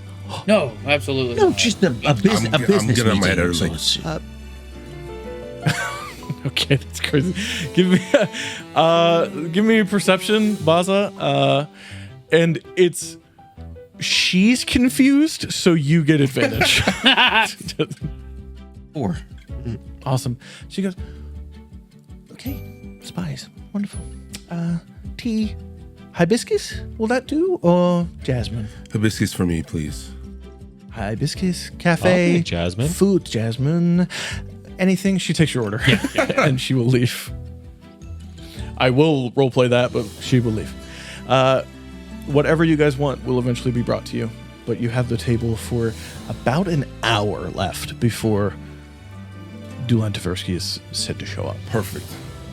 So, Siromon, how was your night? It was fantastic. I think there was about 3 of them at one point, and I learned a few things that I had not dealt with before. Nice. There was a 4th apparently, and I lost track of them at some point. So, but that's not abnormal for the Orcish women. What do you mean the Orcish women? At the tavern last night. The tavern turns into something a little naughty after dark. And Siromon. Yeah, Bazza, I'm so sorry. We were being a little coy. I was having sex with 4 Orcish women. Oh, Yes. that's good. I Good. wasn't. But you wanted to so bad. I went to the chantry. No, I went to the chantry. Did you go to the chantry or did you go to the chantry? You know? No, I went to my chantry, and I guess I should have been praying for Siromon. Oh, no. I mean, I've been in establishments like this with Brex before. Everyone is taken care of. They're healed often. Everything's clean. It's fine. That healed off it is so crazy. That's crazy. I'm gonna be honest with you. I didn't. An alchemist comes by weekly. Yeah. I would never have guessed. Hey, I mean, it is Sorry, audience. It's a. We don't have to go too deep into this one. We can move on. No. I think it's hilarious. Oh, okay. Please Yeah, keep I mean, role-playing. it's a pleasure Ignore of the me. world. We are monks, but we do indulge in the world, you know? We are followers of Ayun. It's about knowledge. The more you know, the more you can Hey, them Cobalt Soul monks are not celibate. They be fucking. be fucking. Capital PH fucking. Have you guys written any tomes on all the different Oh, I'm positions? that- absolutely. I personally guys have haven't been in? read. I'm not much of a reader. I am much of a doer. But I've had some kind of explained to me. There's quite a few.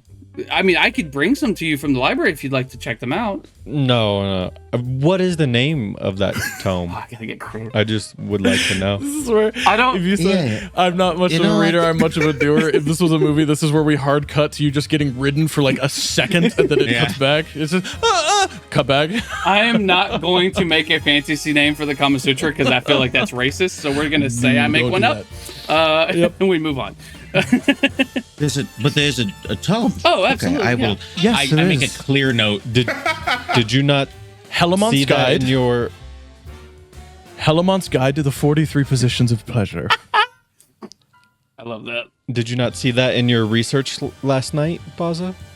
Oh, it was a little less. Oh my God! How did I let us get distracted about? Oh, okay. So, no, I didn't. So what? That's what you were excited about? No, to tell me no? I was like focused, and I realized we were about to meet like most powerful archmages on the like this continent, and I was so easily derailed that I didn't pay attention. I was surprised. Okay, so going back to you, Bazza. Then what? How was your reading? Yeah, did you talk to them about? What did you learn? Lillian? Oh well, I'll go to that first, Siromon. I thought I was being coy, and I did bring up Diceology with, oh gods, Right. well, I met Montauk and Valt and even the High Lady herself. Curator Montressor, But no, we didn't. There was no bite there, and there was no opportunities to. No. Was there any bites with you last night, Siromon?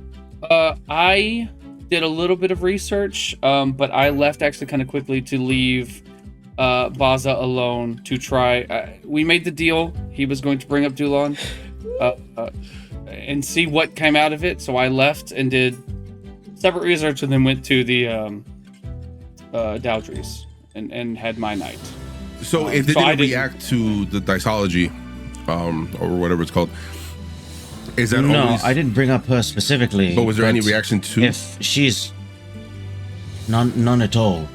So perhaps their conflict might be more fickle rather than her and her school being, some great evil within the Kobold. So it didn't come up. I tried to be subtle about it, but to be honest, I kind of got caught up in some of the research. Anything of importance to us? I mean, I found the vampire that we killed. I think I have the name and the location and the lore of the island that we saw flashing in the distance beneath the red storm. Right. It was Morvina, and there's a story to it that is particularly relevant to you, Siromon, or at least your people. Yeah, no, I do remember him telling us about the children's story that about the island and the young Luxodon. It's a story that I believe I was told when I was younger, but it's hard to remember. But it's more of a warning, my understanding of, be good. But And this is of the floating island that you and I saw up in the Stone Cage Cliffs? It wasn't floating. It was in the sea. Oh. Was it in the sea? And I think there's a good historical reference for this. I'm retconning. It was in the ocean. Okay. Because yes, I described a floating island, but it's in the ocean.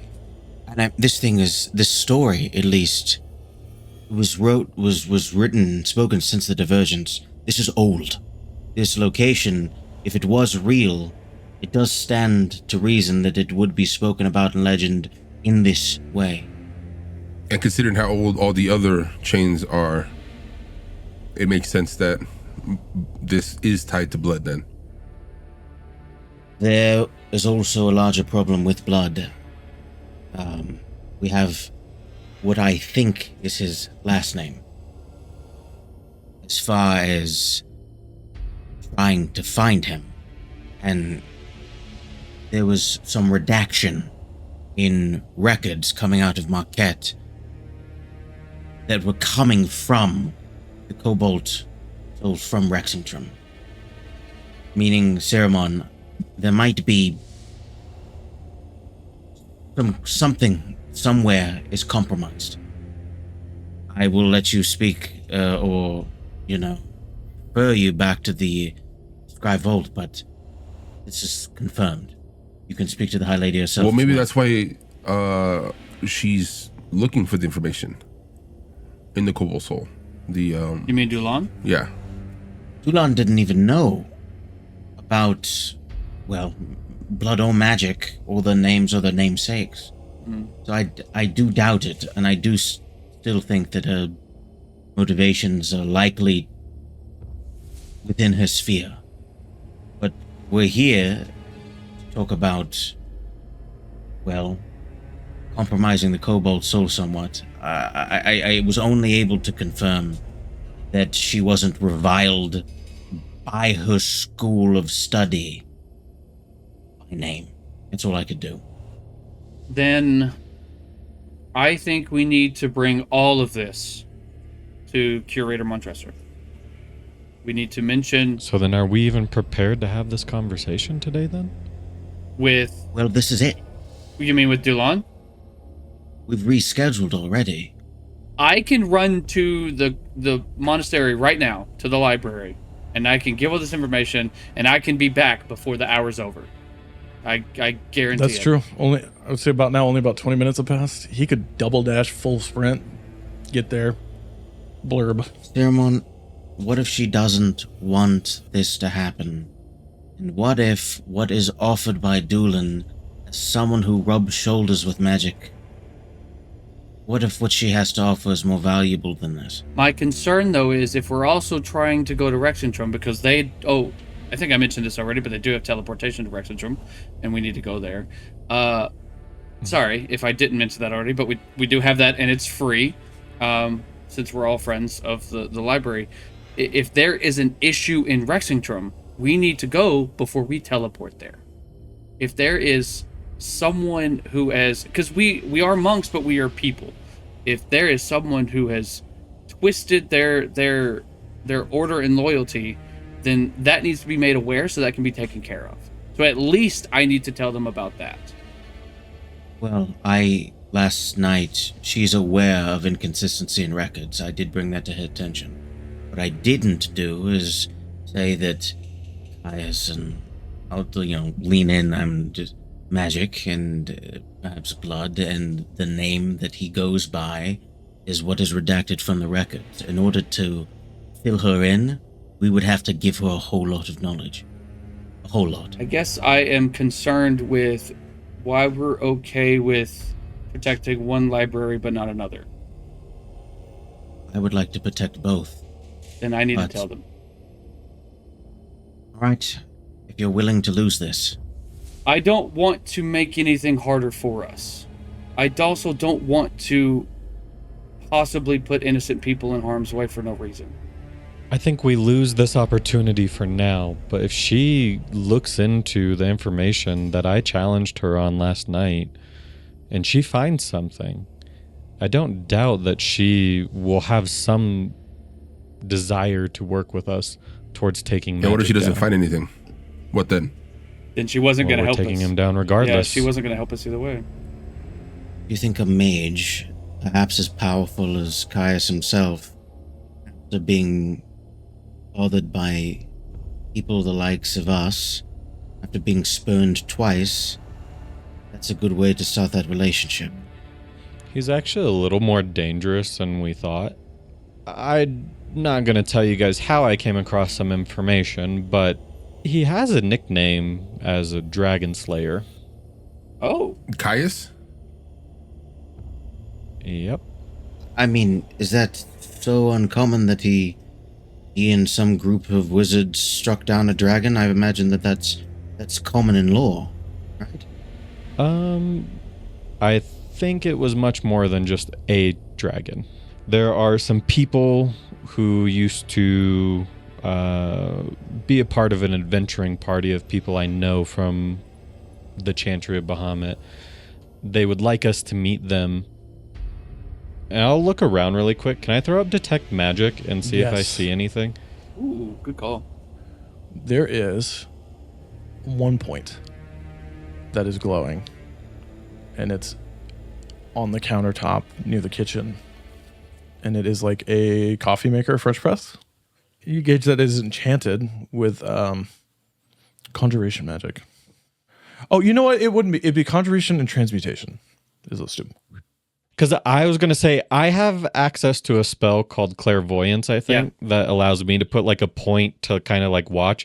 Do I feel like it's like that? No. It'd be like divination. That would magic. be divination too. Yeah, it would Yeah. be divination. Oh, okay. It's probably a really cool French press. Yeah, it sounds like it's just the restaurant magic. She brings over coffee and stuff, and you watch her pull from there, and she goes, "Oh, no. I put too much cream." And she puts the cup back, and leaves it there, and then comes back and goes, perfect. And she brings it around. Okay, so it doesn't. To me, It's it doesn't seem like a spying area. It's a I fucked up on the mixing. It's an Elven press instead of a French you press. don't know where she found it from. You're like, that's worth more than the shop, probably. That fucking pizza. Yeah. Steal it. Okay, well, I don't see anything around here that would make me assume that Doolin is somehow listening in before she got here to see if we were talking about her, or anyone for that matter. But this adventuring party wants us to meet them in Vasselheim in 3 months. And before then, there was something that they were unable to talk about because they're magically sealed from talking about it. And they want me to go to the Pallid Grove. And this is supposed to help us with something about magic. Those are two very important pieces of information. What? Well, I don't know much, but to steal someone's ability to speak that's powerful. Pallid Grove is a little close to home for me. Are you from there? By birth, no, but by blood, in a way. They did mention an archfey there to talk to. Probably has to do. Look, sir, what do the rest of you think? I still think we should at least have some form of a deal ready for Doolin, as far as whether or not we're gonna drop this praying mantis in the library or not. I say we can make an agreement, and then we can go talk to the curator and see what we want to do from there. And I can always just message her saying that we got caught. It would be dangerous. I'm just warning. My feeling is that it would be dangerous to try to deceive her. Well, yeah, I don't think have to deceive the her. way I think we can just say that we plan on trying to do it. Right, and we're leaving out the fact we're gonna talk to the library. they will be warned in advance that we will be doing it. I imagine that. I mean, there was no indication that she said we needed to do it stealthily? She just can't do it herself, so she's asking us to do it, right? She asked us to drop the mantis and not follow it. It was implied. It's it seems like she doesn't want them to know. Sure, but that doesn't mean. I mean, if she doesn't explicitly say it, right. And if we follow the letter of an agreement and still spurn this woman, what did we gain? We've won an agreement that she won't feel any obligation to follow through on, as we've clearly spurned her. I don't know. I just know that she is the closest person in the most powerful position that we have to him. As far as I know, this is the biggest problem that we have to deal with. The thing floating in the sky, gone. The city itself, gone. Velsis, gone. There's a vampire on an island somewhere. And we've got a Siromon. And an ancient white dragon that's out to hunt us. I didn't mention yes, that. and a ten-winged angel. Look, there's a laundry list. But actually, I found out last night there's the ancient white dragon did make it from Alstara that we came here the from. one we escaped from? And they are... Yeah, and I was told that they are out to hunt us. They have our scent. oh no. Did you tell me about this? dragon? I feel like I would have remembered an ancient white dragon that had a grudge against these To be fair, it people? wasn't a different dimension, so it's like Yeah. or another more That's how I alternate meant universe or whatever. Yeah. Is this Batman shit? Yeah, Batman. Yeah, actually. Batman? Batman. Oh, okay. I really just need to start really slowing down. Let me All right. listen. This is going against everything I know and I want. But we do have a bigger goal, and I trust you all. If you three believe that we need to make this deal to get headway into fixing everything, then I will agree to it on the condition that whatever comes out of it, if it is detrimental to innocent people or the library itself, we come forward. We admit that we were part of it. we hold ourselves accountable. Absolutely. I brought this up to you guys when we were fighting over killing Tulip. If Tulip came back and destroyed a bunch of innocent lives, I asked you how you were going to hold yourself accountable for that. I said that I would.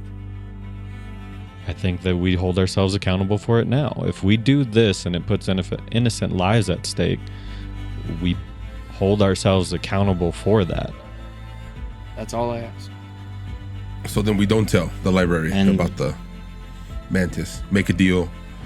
Drop it sometime in the coming weeks. It's a book. I will also How not much be can there. she get from a book? And to your credit, Siromon, this set down as a negotiation. If there are other pathways, I will explore them. Understood. I'm glad, and I will take out the mantis, that I did not drop this in the library last night. I forgot he didn't know you had it. Where'd you get that? Oh, I was going to do it anyway, and I thought better of it.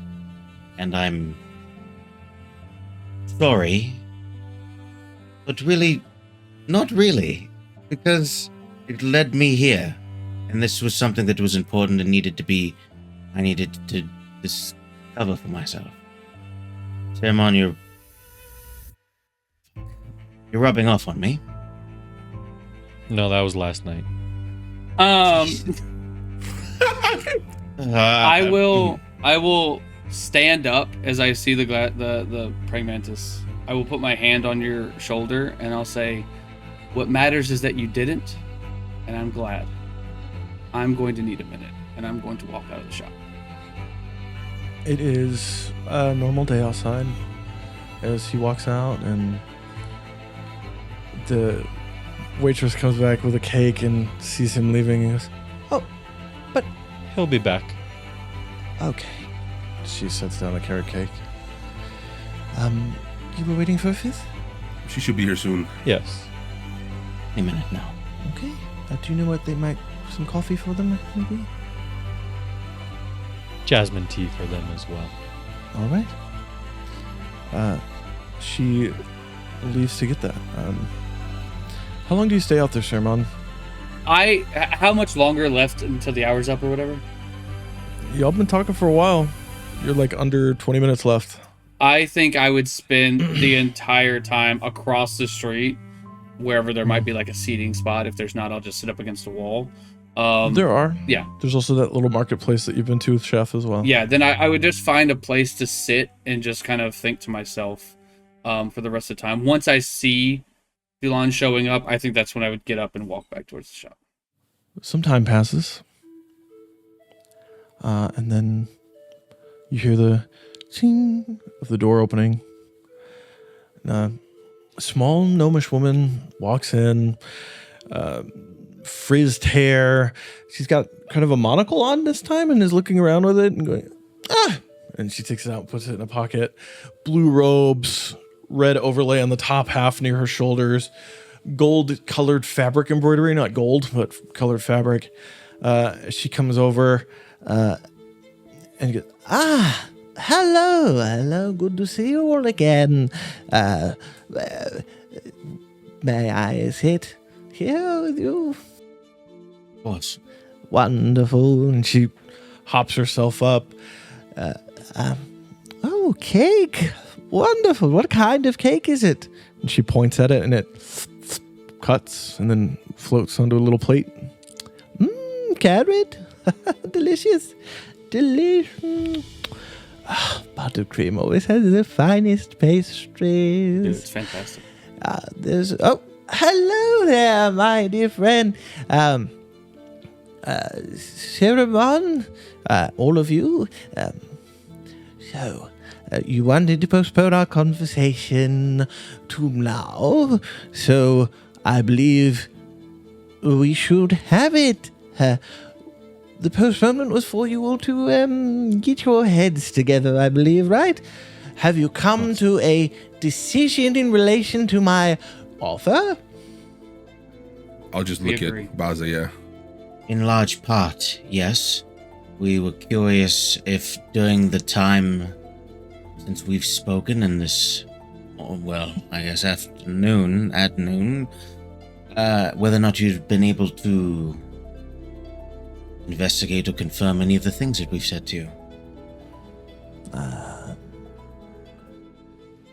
have sent out messages to some of my adjutants. Investigations take time, and I told you that I would look into it, and that enough of what you said was potentially valid enough for me to expend resources into its research. But it takes time. All of us, members of the Cerberus Assembly, are quite secretive, even from each other, when it comes to our purviews and interests. That's what we're counting on. In light of anything else that we could offer you, we are willing to accept your terms, provided that the risk of this engagement does not come back on us if there are any failings. And in the event of those failings, we would be, of course, willing to give recompense and find anything else we could do in our power. Oh, well, you couldn't afford recompense for these items. In the event of a failure, little trade secret here, She pulls out a single piece of stained crystal. Looks like what the mantises are made out of. in the event of a failure, or if this is to be found by somebody that I do not wish, it's simply Heroes. And the crystal melts into liquid, into a puddle. And then she just pours it out. dissolves. No harm, no foul. They get nothing. I get nothing in that instance as well. Again, any information, knowledge, or assistance that I may provide has to come after I have received what it is I am looking for. I believe between the two of us we do have an understanding that when it comes to the cards in this so much game of negotiation, I have about 3 decks, and you have about 3 cards. I'd put us at just over double that. But you're right. You are unaware of a few things that I guarantee you would find interesting. Oh, wow. And I would take a sliver of the Dryad's big old spell, the book of spells, and I have copied out pieces of intricate rune work to describe only that its origin and complexity is grand. I would just slide it. I'm sliding it across the table to her. And what is this? A card that you didn't see. Peace. I would only ask that we continue to treat each other with respect.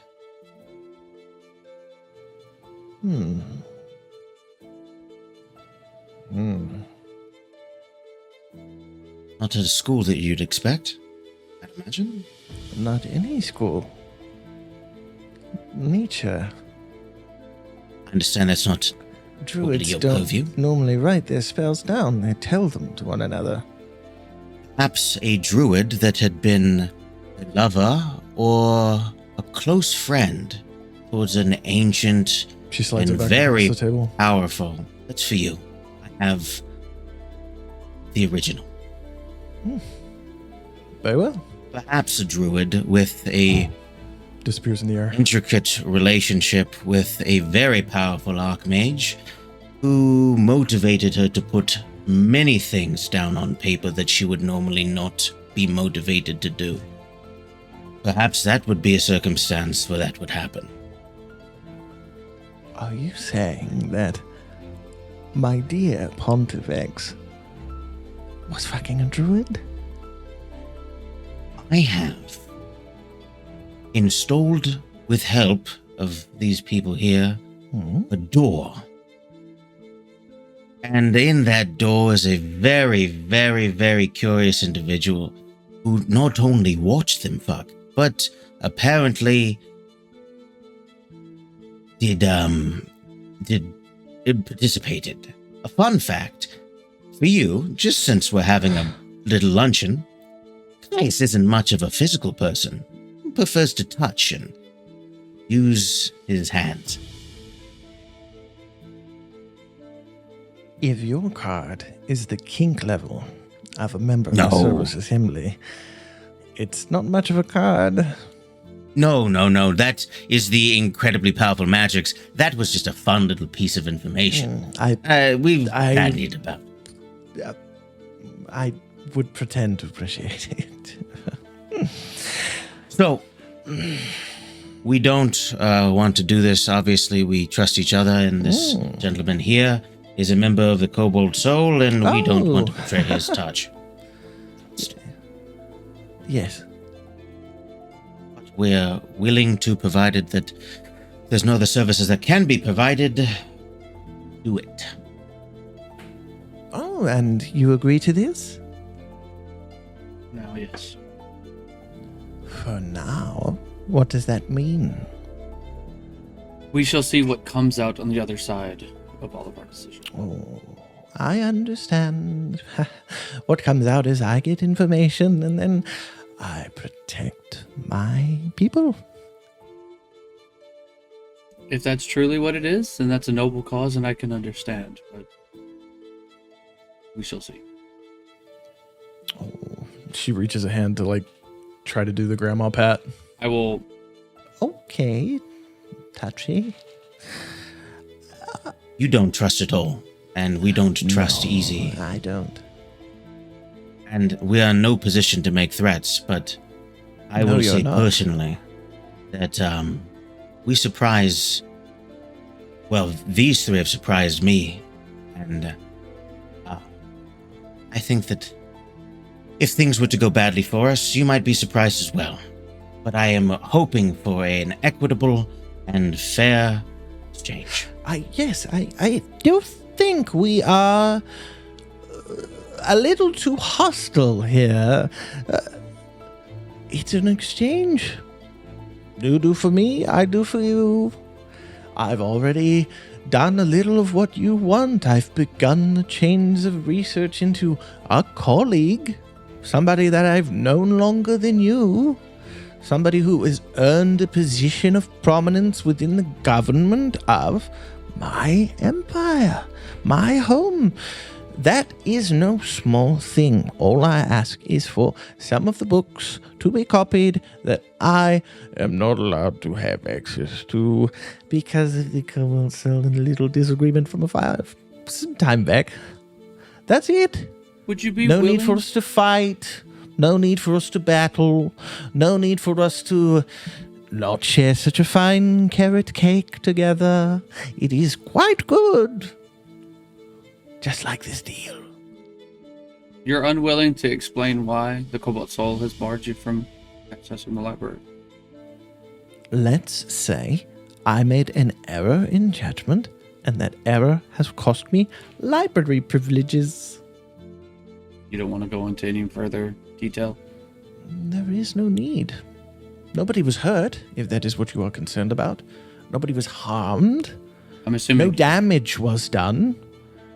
I'm assuming that you mean physically, correct? Yes.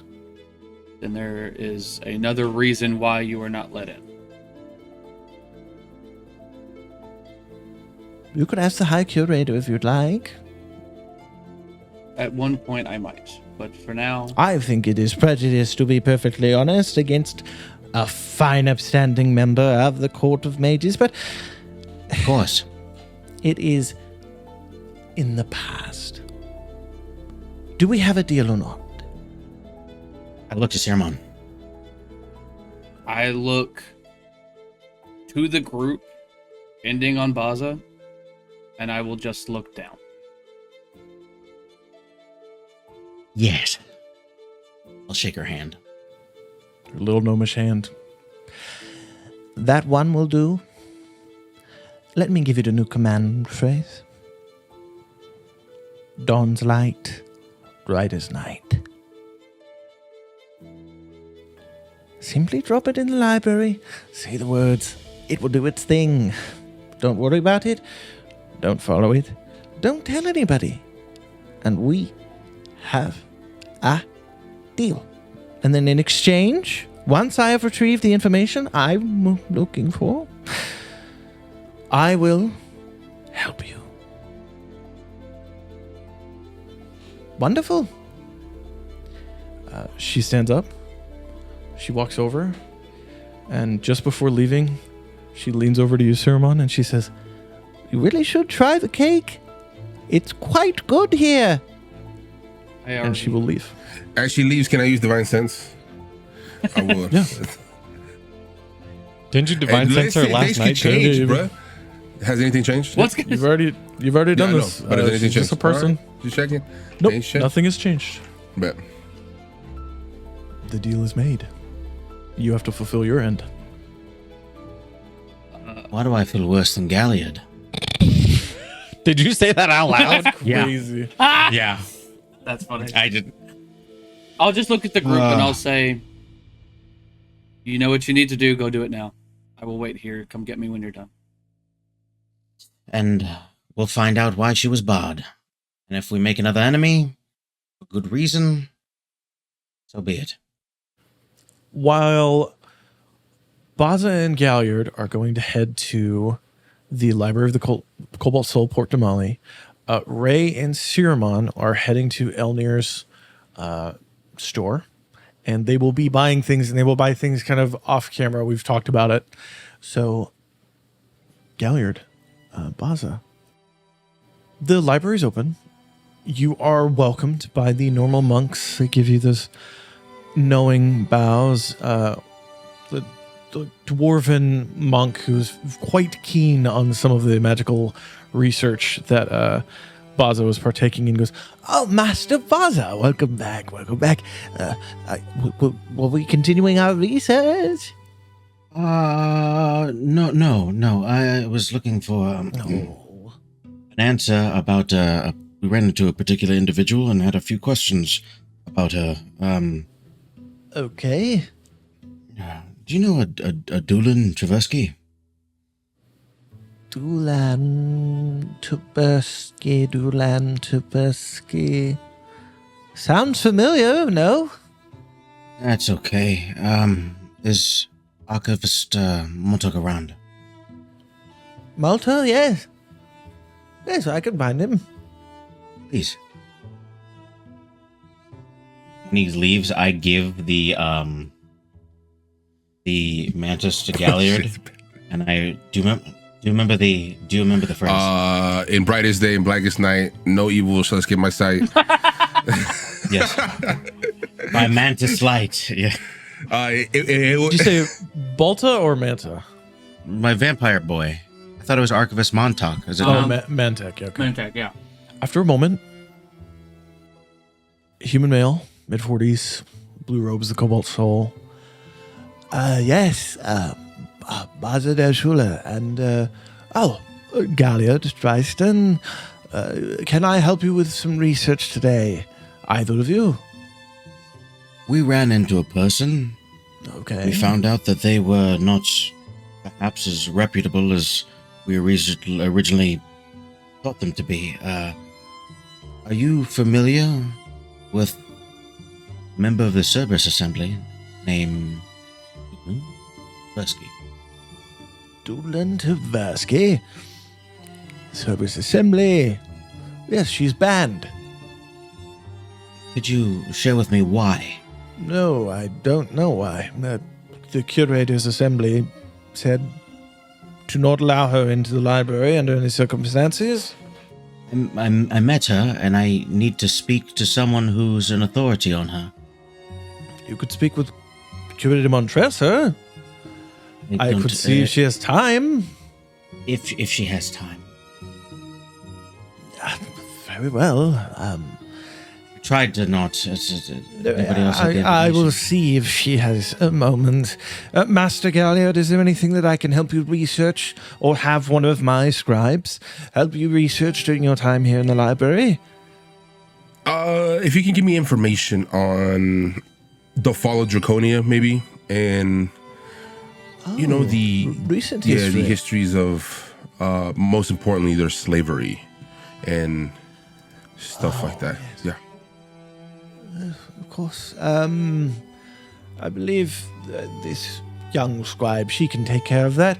Draconia, the Dreamoth Ravine, the Chromatic Conclave, and the histories of the enslavement of the Ravenite Dragonborn, from the Dracon-blooded Dragonborn. I think she will guide you if you would like to accompany her. It's just a halfling woman, long blonde hair, kind of bobbed, blue robes, cobalt soul.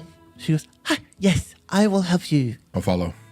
This way, sir. Can I extend my hand on your way out and give you a clasp? And I'll send, and along my arm, I'll send, on the inside of my sleeve, I'll send, what's in your sleeve? As a little, Give me sleight of hand with Little more. advantage. thank God if it was advantage. That is a 22 on a natch. You feel slide into some of the recesses of the greave of your dwarven armor. You feel the snake kind of slither in there. Okay. And Mantek goes, now, Master Bazza, if you would accompany me, we will see if the curator has a moment. He takes you to the curator's office. As he does, this young halfling scribe, Galliard, takes you down onto the library floor through a few different rows.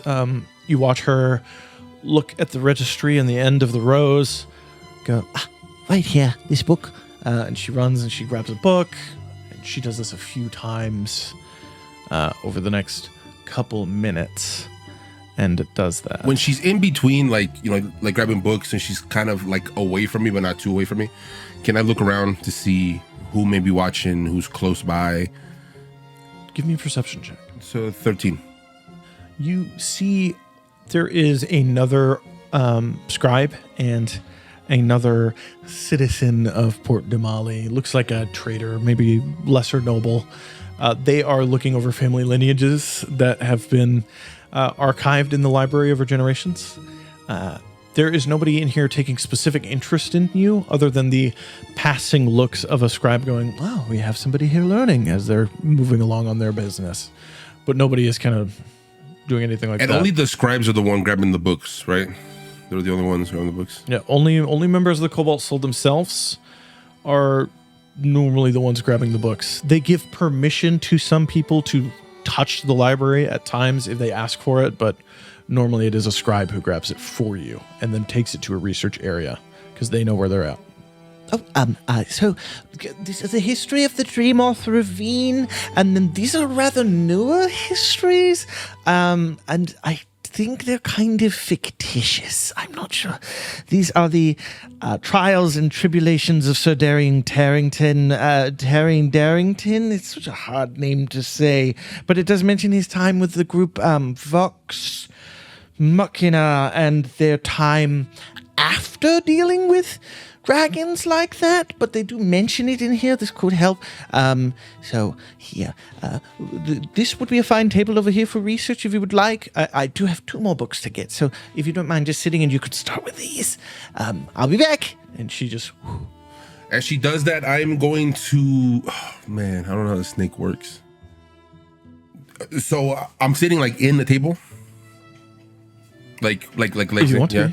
I'll sit in the She table. pointed at a table. You don't have to sit there yet if you don't want to. Okay. I will open up a book. I'll sit down, open up a book, and as I'm passively reading, I will just kind of like tuck my hand underneath the table, just looking around at the book.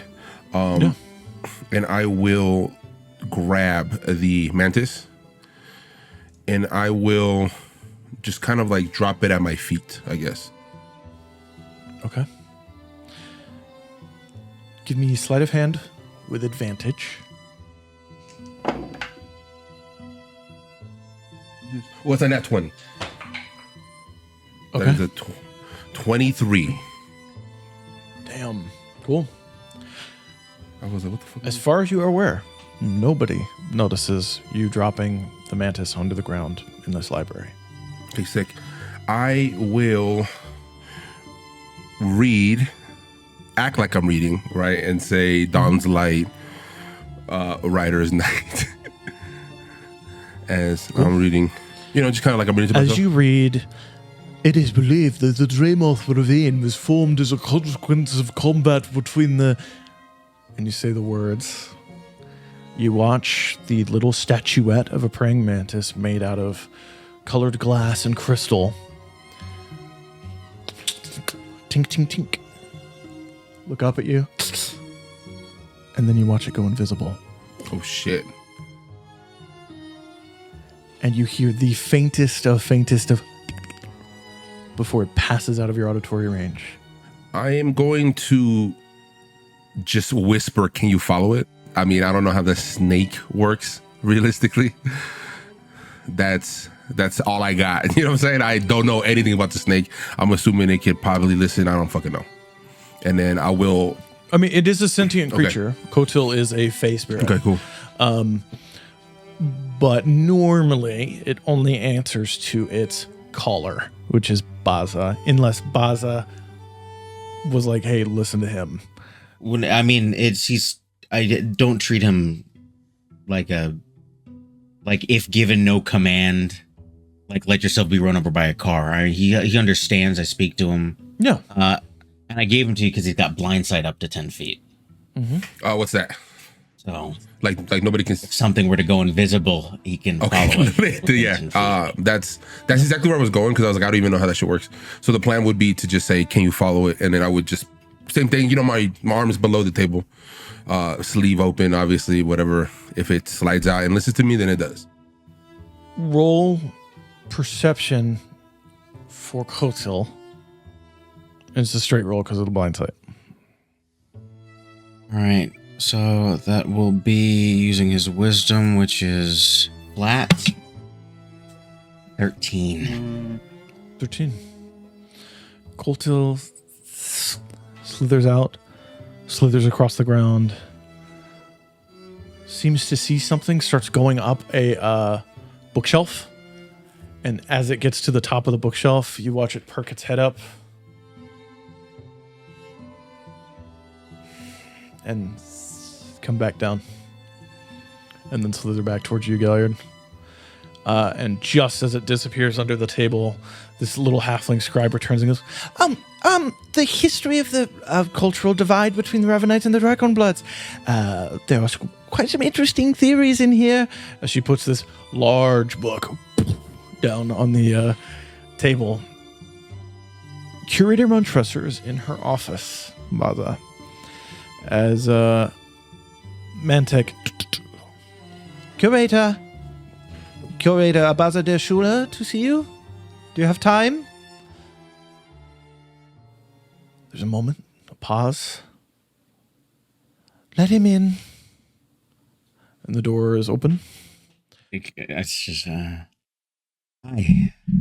Bazza, please take a seat. She's at her writing desk. It's near the entrance. You open the door. The first thing you see is this desk. Her office is downstairs. And for those of you that survived in a hidden room back here, which I think is just Galliard, it is through this office that like hidden room is built into the wall behind. But Bazza doesn't know that. That's just for fun. Please take a seat. How can I help you? I don't even need to take a seat. This will be but a moment. I was in Otha.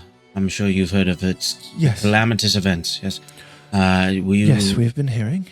Are you aware of the undead threat that was there? Yes. And its complexities. Blight, I think, or something? This Blood-eyed blight, yes. Yes. I had started to document as much as I could the function of the magical sickness and disease as a part of what is now an effort to give to the Marquis so that the citizens of Otho wouldn't be experiencing prejudice as the blight has ended, and there's proof of that. Oh, okay. Understandable. You also are aware of my relationship with some of the people from, well, the Cerberus Assembly. I assure you, you are still quite safe while you are on grounds. While I'm on the while I'm on the grounds, there's a Dulan Tversky. Is there? I am wondering, as I've been approached by them, whether or not they are trustworthy. I would say no.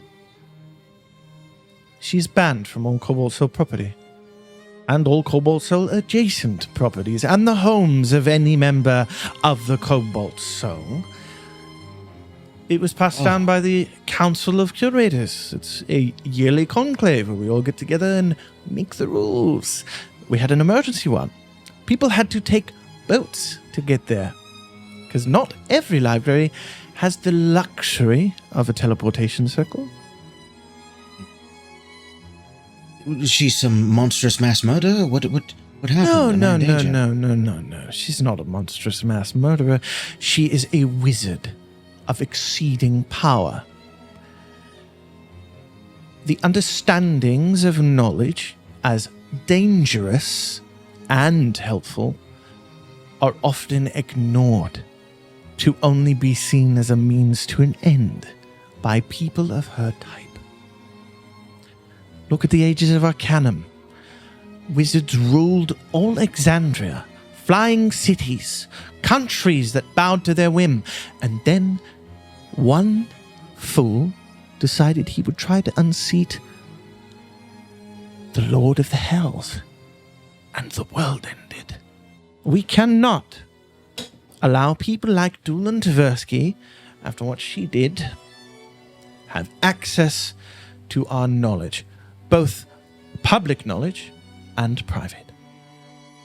I will start unloading the notes that I have for the Blood-Eyed Blight and the stages. My, you have been quite busy.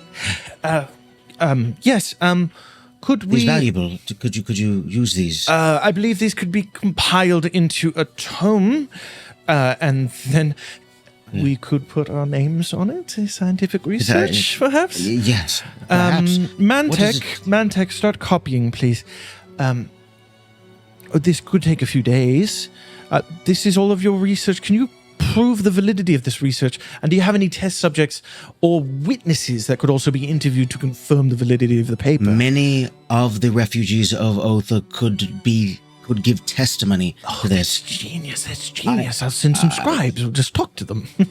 Wonderful. She has this it is a nerd being allowed to do what she likes to do instead of having to run the company. It is that childlike, I got my doctorate, and it's finally a quiz about the thing I have a doctorate in. It's that kind of giddiness. As I'm helping her organize, and this is these are the stages of the primary zombies. There are some more complex forms here, but what did she do? What is this? That was so. What is this one? And she points at a image of the blight heart. The hell is this? This, you were speaking to knowledge, and it's not, and it being best kept within the confines of those who don't abuse it, and this is the cause. Does this need to go in the restricted? Allow me to read these, please. Can I help you with anything before I cancel all of my meetings for the day? You can do two things for me. One, deliver your findings in a scholarly and kind and orderly way to the Marquis, so that the people of Otha are not judicially kept outside the city and subject to less than necessary I promise you this. I will do a speed read, shall we say. You have over 100 pages of notes here. And then I will speak to the Marquis in person in the morn, based off of what I learned from this. Do me a favor. Yes, of course. The fine paper, please, Mantek. And Mantek goes to a drawer and pulls. It's thick, juice, it's such good paper. It's practically still a tree, good fucking paper. Like a nail goes across it and it's sonorous type stuff. It's so good. And he lays it down in front of you. And the good ink? Yes. Bazza, your finest signature, if you would not mind, for the finality of the research. Didn't expect this, my first contribution, to be so horrific. Not one-sided. She holds up a page with depictions of just a rotting half person. Horrific? I will pin my name in its entirety. Wonderful. No, Siromon is nothing. No. What are you talking about? Extra, I'm right behind you. extra names? Yeah, Now we get to tell the audience all 7 names you have. Yeah. My true names. Can you give me a performance check? Oh, hell yeah, I love that. Hell yeah. That is an 18 plus performance of 4. Damn. 22. Okay. I didn't realize The paper is practically on fire, my guy. A beautiful, pristine signature. A document that would have to be behind glass would have a signature like this. Oh my God. By the crone's wisdom, what a fine signature. I will do such research and do as you ask. Was there another thing? I'm sorry I interrupted you earlier. No, it's just I understand the excitement. 2 things. I'm curious as to what Doolin did. I cannot to say. create. So if you cannot, the follow-up question was this. I know what she did. If I had to choose between trusting her... let me rephrase. Could Mantek she be... leave. Mantek nods and leaves and closes the door. Choose between trusting her and what? Could she, based off of your understanding of her character, be trusted to keep the best interest of this world? I know that she has her loyalties to a nation. Would she see the world burn for it? Do you know why? Why the Empire allows a council that is almost as powerful as the king to exist within its government? Illuminate me. Do you know the Zemnian tongue? Do you speak this language? She says that in Zemnian. I do, replying in Zemnian. During the ages of Arcanum, there was a flying nation known as Zemnia. And it was collapsed in the first few months, and the survivors stayed around the ruins in Wynandir. And then, over time, an empire was born. And the Cerberus Assembly has always been there. Always been there.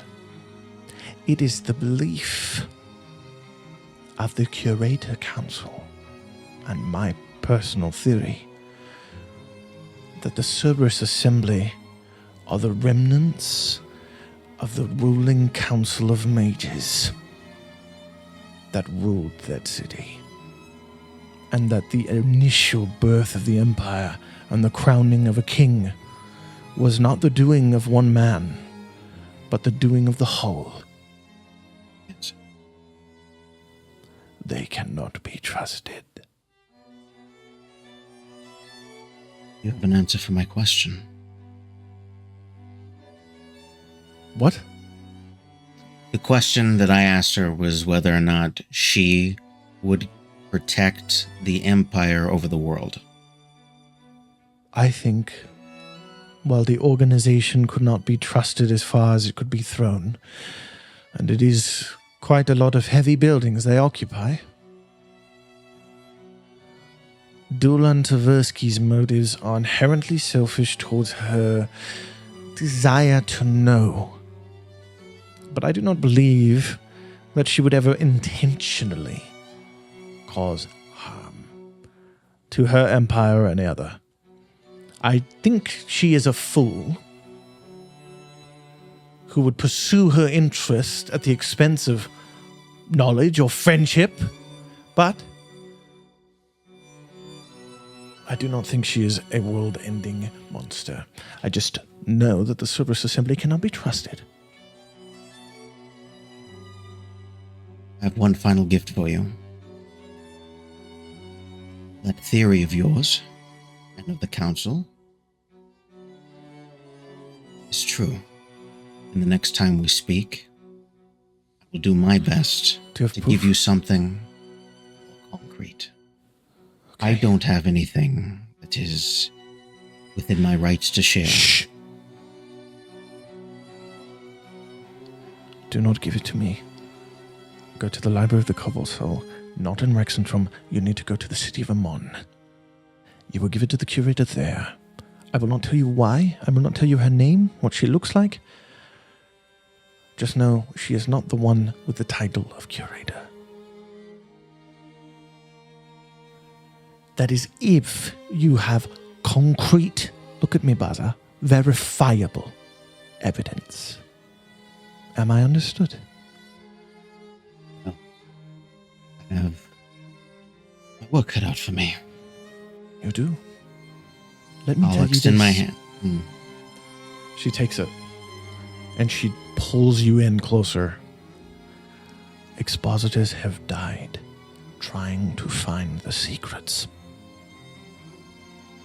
of people near the Cerberus Assembly, much less the Assembly itself. You embark on a dangerous mission.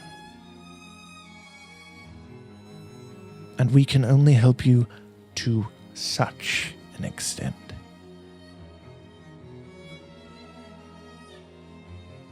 Thank you. And I apologize for taking up more of your time than I needed to. And I thank you for such a wonderful research project. Mantek! And the door opens. Mantek, could you take our newest research associate and please escort him back to his friend? You remember to get it to the Marquis. Yes, thank you I so will much in for the your morning. time. Wonderful. Yes, goodbye. She looks back over the papers and watches you leave. You hear scribbling as the door closes. I think I did the right thing, guys. I'm sorry. I find Galliard. I will be Galliard asking the scribe who's helping me. You wouldn't by any chance happen to have old poetry from Draconia? I know we are known as poems? the most creative types, but we do have sections on the arts. Draconic lyricism does have an odd kind of numerous system to it, but I could find a few tomes. Do you have a specific age range or time? Would you please don't be offended, would you know the ages of Draconia? not really. I was too young. That's okay. That's perfectly fine. What mood are you looking for? I will say love. The pursuits of the amorous. I'll bring you something. Please do continue. The next few chapters are about the initial clan names for the Ravenite people, because they decided to, I'm so sorry, separate you into groups and then give you specificities. Stupid. I'll be back. She leaves. Bazza shows up. I've been doing some research, and I would say it's done. Okay. Let's go. You're done. Can I should be back sometime soon. Can I get those poetry sometime soon? You see her coming back with these two little books. Are you certain I have them here? Yes, because I would love to have the time to sit with them for hours on end. Okay, so. well, I will make a note of where they are and just seek me out. I'm Sylvania. Sylvania. Thank you so much, and I put it on my hand too. Wonderful. Pleasure to do research. Were you able to find what you needed in the histories of? Somewhat. I think I'm gonna need more time with them in the future too. So, thank you. There was that odd part about the. Did you read about the conclave? Voragol, the Frigid Doom? Yes. Did you see him? Were you alive? I was.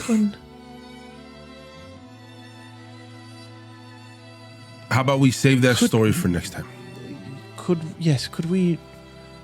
I write your account next time? We don't have a lot of accounts of people who saw the city fall. How about this? If you find the best of the poetry for me, I'll give you all the information you'd like of that dreadful night for me. Oh, a deal. Yes, I will do that, sir. Thank you. Perfect. Thank you. Thank you. I'll put 3 platinum into her hand along with a list of research. The rest of his poetry in its entirety along with this. Okay. On our return, there's no rush. And this list is extensive. Okay, yes. Archivist Mantek, could I ask for your help, sir? He's just looking at the platinum going, yes, I will. Let me escort our guest out, but yes. Mantek will guide the two of you out of the library. And as you're leaving, he'll go, Master Shüler, 30 gold, 3 platinum is... thank you. It is appropriate for the work and the value of this place. Thank you. Thank you. Good eve. And he will close the doors. You guys are outside in the courtyard. Look like shit. And I'm going to walk forward, kind of leading the way. I don't like it, but I think we might have made the right choice. Is she the all evil that Siromon is afraid of? She's just like me. Who's probably in over her head and doesn't know when to stop anything. Aren't we all? We're chasing after ancient magic. I had perhaps a gleaning of her character. She is everything I would hope her to be. Selfish and inquisitive, and with loyalties likely ending in herself above all things. I don't think that if it comes down to it, she would stand in the way of anything that would would stop us from addressing the larger threat here. Well, let's just hope that's true. And then I'm going to raise my arm. I tried to get him to follow, and I'll assume I'll slither out. But I think it's a lot quicker than we had anticipated. Well, it's an incredibly valuable thing owned by an incredibly powerful person. I love this little guy, and I'll scratch Koto, but sometimes we are simply outmatched. And as we continue walking towards the group, I'll just ask, why a snake? In a language that you don't know, I will say, you will recognize Quatil. The name of my teacher, the name of my friend, the name of, then the name of my home. And I'll say that in Nosh, and I will say, it's a reflection, I think. A little bit of home. I didn't choose it as much as anything. As much as anything, really. I didn't learn the spell correctly, if we're being honest. I just did it after some tweaking. Did you know that they can have legs? Doesn't really work. Yeah, I think it would get in the way of their slithering. Met him, and this is what he looked like. It's appropriate. Him and my teacher. That makes sense. I thought it was your favorite animal or something like that. I kind of have a favorite animal that I would like to see one day, but we'll see.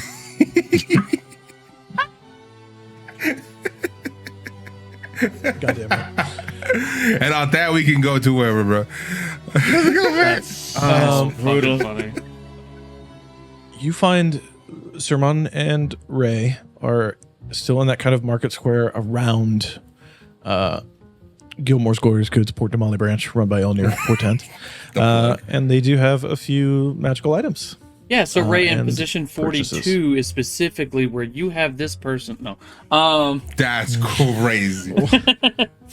You walk up to that. Is there a reason why you've been telling me 42 of the 43 so far? I want to know the 43rd now, but Well, the 43rd I feel is like- You're never one that going to I use it, right? haven't. Let's be more honest. information. I haven't you're even a pillow completed princess at 43. best. a pillow princess. What's that? That's 43, actually. Oh, God damn it. All right.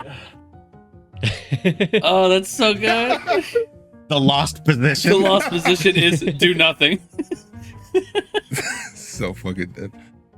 I'll look to the two of you showing back up and say, is it done? It is. I think we made the right choice. I spoke at length, perhaps in a more private place, but your trusts are well placed, Siromon. We have wonderful friends. Not talking about us, I'm talking about the kobolds. Mm. I think I'm pretty wonderful. You're pretty great, but they're also pretty great. I was speaking just. I trust you all. And I hope you're right. And if I'm wrong, I will take responsibility and work with you in whatever way I need to make it right. We all will. Not just to you, we agreed to this together. Just like everything else we've done to help the people who have been struck down and defeated and targeted. And if this is something that will help them, then hopefully it's worth it. On that note, we might want to go check out our ship and start making some preparations for our journeys. Oh, Ray, did you go there? You get Some things that you wanted, a little shopping. Yeah. You seem excited. It's like you bought yourself your own gifts and you don't know what they are. Is that for me? Yes, they are for you. You can add your items to your inventory. Yeah. And for the sake of the audience, you are getting what? I am getting the ability to cast Demon's Tiny Hut. I got the Glyph of Warding and Thunderwave spell, along with the Luckstone to help me with my save. Nice. Your save. Nice. Yeah. All cool. saves and ability checks plus one. Hey. Cool. Like, hey, the ghosts love to mind control you, so you know. Oh yeah, dude, Good all thing you the got that. time, bro. Good thing you got that All stone. the time. You love somebody in you, bro. The ghost, of course. Insane. So That's 23. What would you guys like to do next?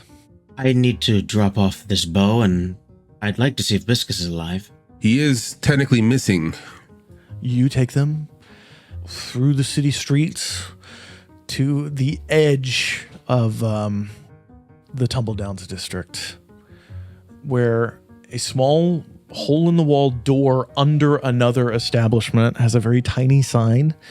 And this tiny sign is a stump, or no, it is like a small tree log that has been nailed to the wall, and carved into it roughly in the bark is the rotted log. And the door is closed. Is it like a bar? Is it a... It is a door in a wall under a operating store. Okay, lit. The door opens. Inside, you see the diviest of divey bars that you've ever seen. It is insanely odd in here. Very few chairs. All of them are run down. Everything has like a dampness to it. You see there is a side door in the back of the room. There is a rough, tumble-down bar with a brick wall, and that brick wall is probably to the basement of the store above. And then there is a strange carved stone circle on the right-hand side of the bar. And embedded in that is a wood and stone person that is embedded into the wall, motionless. You do hear a bit of rustling from a back room as well, kind of a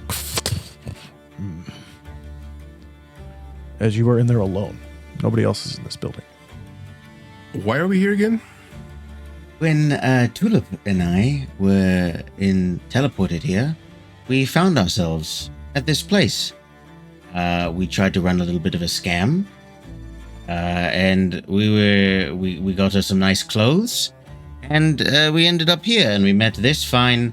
And I'll kind of wave my hand in front of the wooden stone. The Aormaton, yeah, the Aormaton. Cool. Nothing happens. As you wave your hand in front of him, you hear a from the other room. It's a small little back room.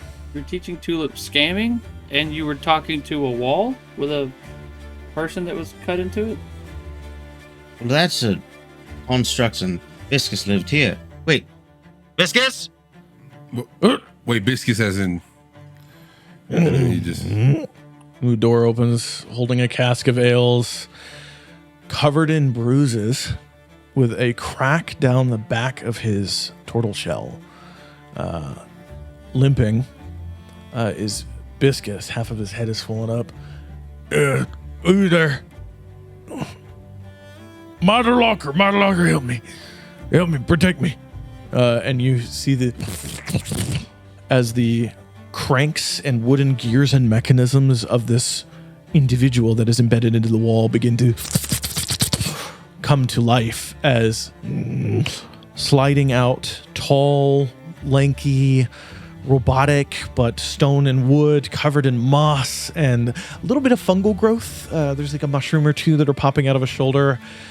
You see this Aormaton, gears whirring, walk forward. These two very built-in gem-like eyes kind of pulse to life. And something different, Bazza. You see a crystal embedded into the chest of a deep, deep red that is pulsing like that. As Miterlocker, Master Biscus, I can help you with this. As he pushes his hands forward and takes the crate and... I detect no threat from there. Who are you? We thought you were dead. Gone with the floating city. Fell from the floating city into some swamp. Almost died. You okay? He's fucked up. His head is swollen. Turtle's shell is a part of their spine, and it is cracked. So his back is broken. He's limping. He's covered in bruises. There's a purple and red discoloration under his scale-like turtle skin as he's kind of leaning against the bar. And Miterlocker walks over and goes, "Please, sir, let me help you." Right, shall we? And then, yeah. Yeah. And so you mind? Please. I'll cast a level 3. I'll cast a level 2 cure wounds. Okay. With the fucking double whammy of healing magic from a fucking prime deity and a betrayer god. Yeah. Baby. He explodes. He just... Biscus just disintegrates. The swelling goes Are we down. going to take the robot then? His eye opens a bit. He kind of straightens. You see part of the crack in his turtle shell kind of molding back together. He goes, "Oh, thank you.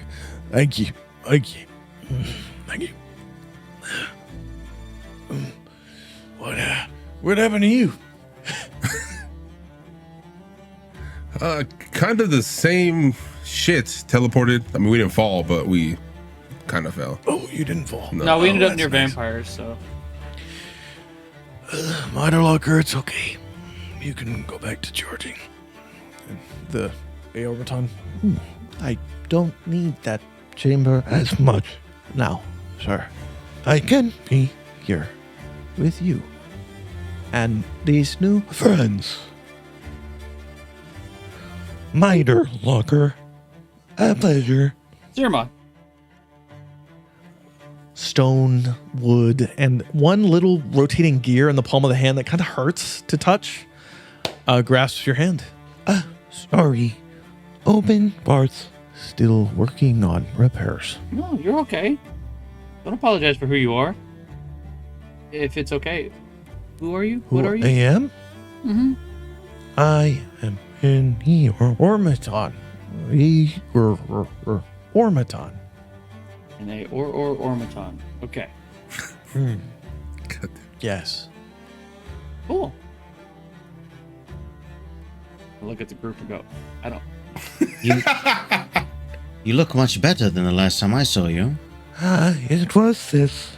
And he points down at the gem, and it's just, Thankfully, my friend was able to find my piece.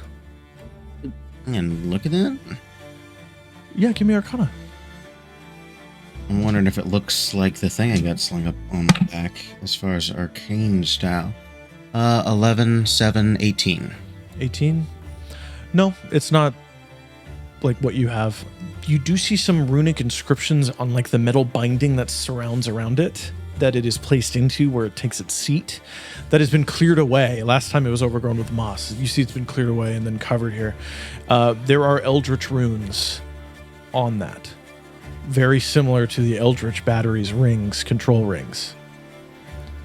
And then the pulsing of energy in there, it reacts to your hand a bit as you kind of wave it over. You see like a point of light follow your hand.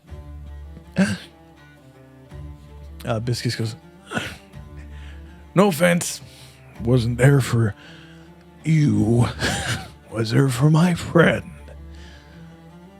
Miter Locker. Sly bit of business. Well, when you run in the circles I do,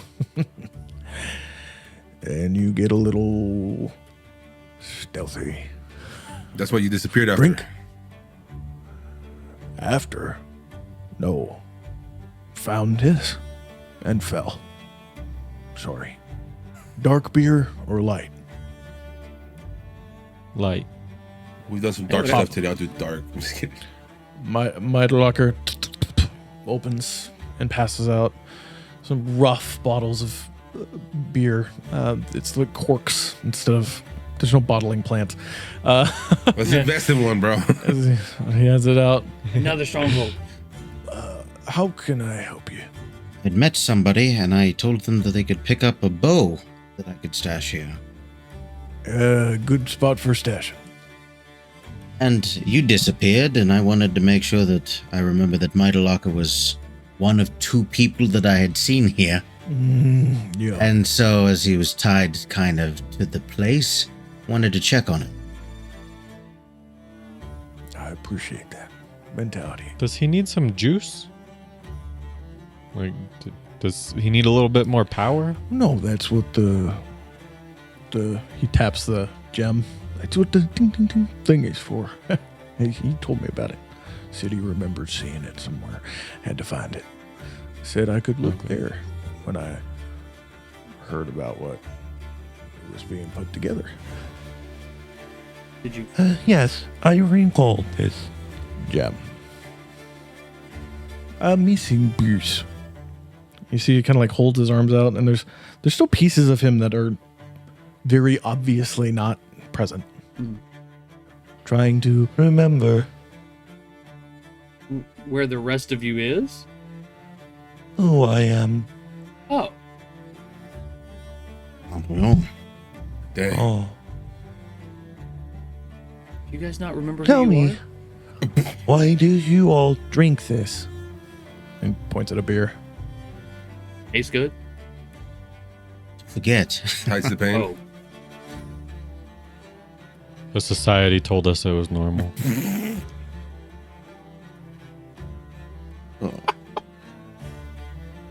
Ray, you good? Seems sad. that's all. wild. Biscuits, because I don't mean to be rude, but can I help you? we're trying to get the bar ready to open again. Is there anything you need? Put the bow down on the counter. Oh, shit. Have Okay. you ever seen Fox Folk, one of the Venetians? Heard of them? Not seen them. Is this You'll one of know theirs? them when they. Yep, you'll know them if they come. I'll put it behind the bar. He puts it down. Do you run this by yourself? You and I just look up at the Aormaton. Wasn't always a bar. It was a storage unit.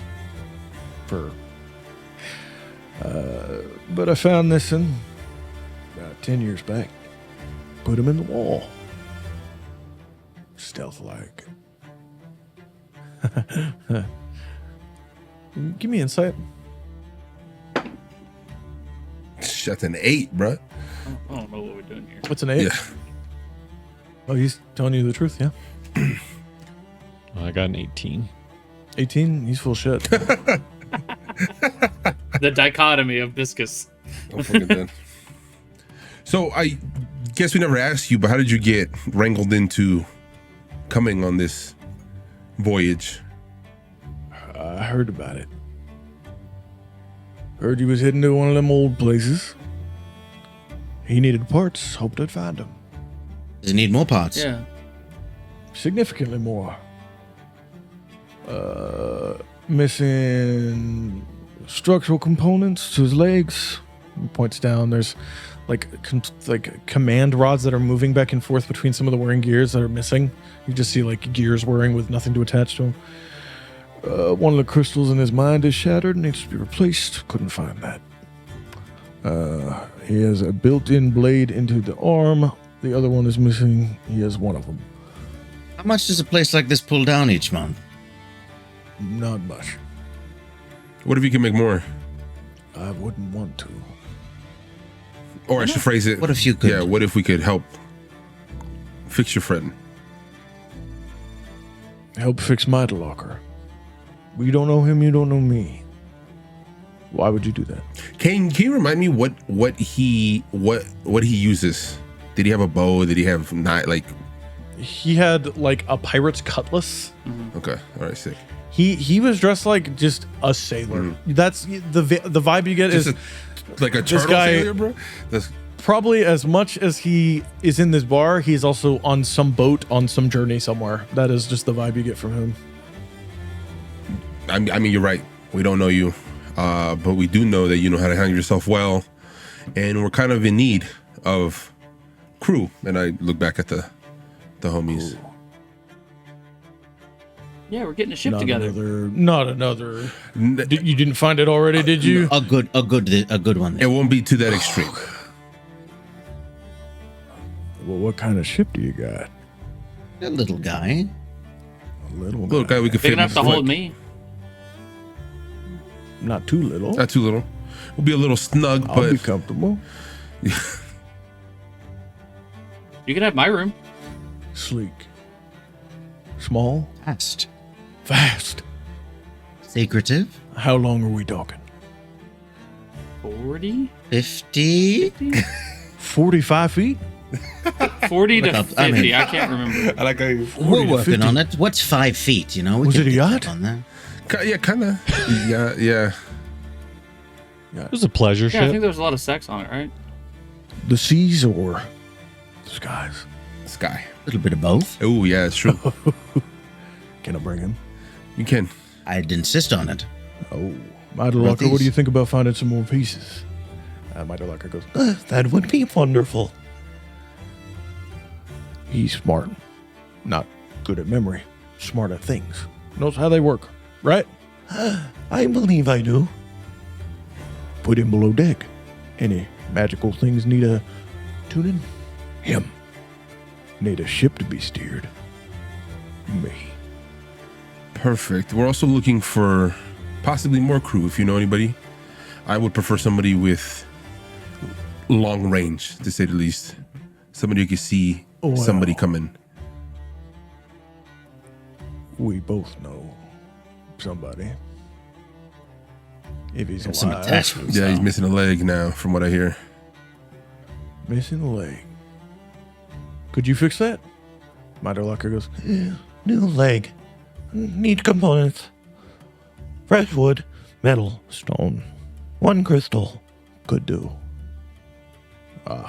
Shit. That problem's been fixed. Right there. What do you say? Yeah. Yeah, I said we're good. Look at the rest. I get 10% of every take. Come on now, that's gonna stop. That's 10% divided between the two of us. 5% 10% divided between the- 5%. Oh, 5% each. 5% each. Okay. Yep. His 5% goes to his repair. My 5% goes to taking care of both of us outside of his repair. That's reasonable. That's every return. And if we do any trade runs, 5%. 5%. And if I do a trade run solo, 10%, 5%.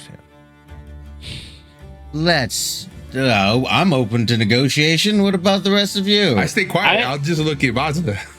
I just need my money for my wraps that I have commissioned. Once that's paid for, I'm okay. We got to think Also, about the other 250 gold up front. How much? We'll work something out. And I am captain when none of y'all are on board. I mean, he's the only one who knows how to drive the ship. I just look to the rest of you and I shrug. crew. If we talk about the Deal. price, If y'all don't say He shakes Siromon's hand. What a good Perfect. deal. What a good deal. Perfect. Mighty Locker, you heard that? We're going to fix you up, baby. One second. Let me get my accoutrement. And he goes back into that room where he was hiding all of the stuff that he brought on the journey, and he takes it back out. And he comes out, cutlass on belt, flintlock pistol on belt, a crooked hat, and he comes out with like a little satchel, and you see him putting a bottle of wax in it, and he goes, "For Michelle," and he puts it in there and he closes it. Fuck you. And Colonel Wax is baby. Mighty Locker, you need nothing. Let's go. Well, we don't have Worry. the ship just yet, so hang out here for a little bit longer. What do you it's mean? well, no, technically it's we're on going to the- go pay it's for on the it. dock. Yeah. Yeah. Yeah, You shook my hand. I You shook my did. hand. No, we You better have get that ship. we have the ship. It has to be fixed, so we got some time, so you can hang out. Yeah. How Yeah. about be at the docks tomorrow morning? Meet at the docks tomorrow morning. Sunrise or slightly after? Dinner?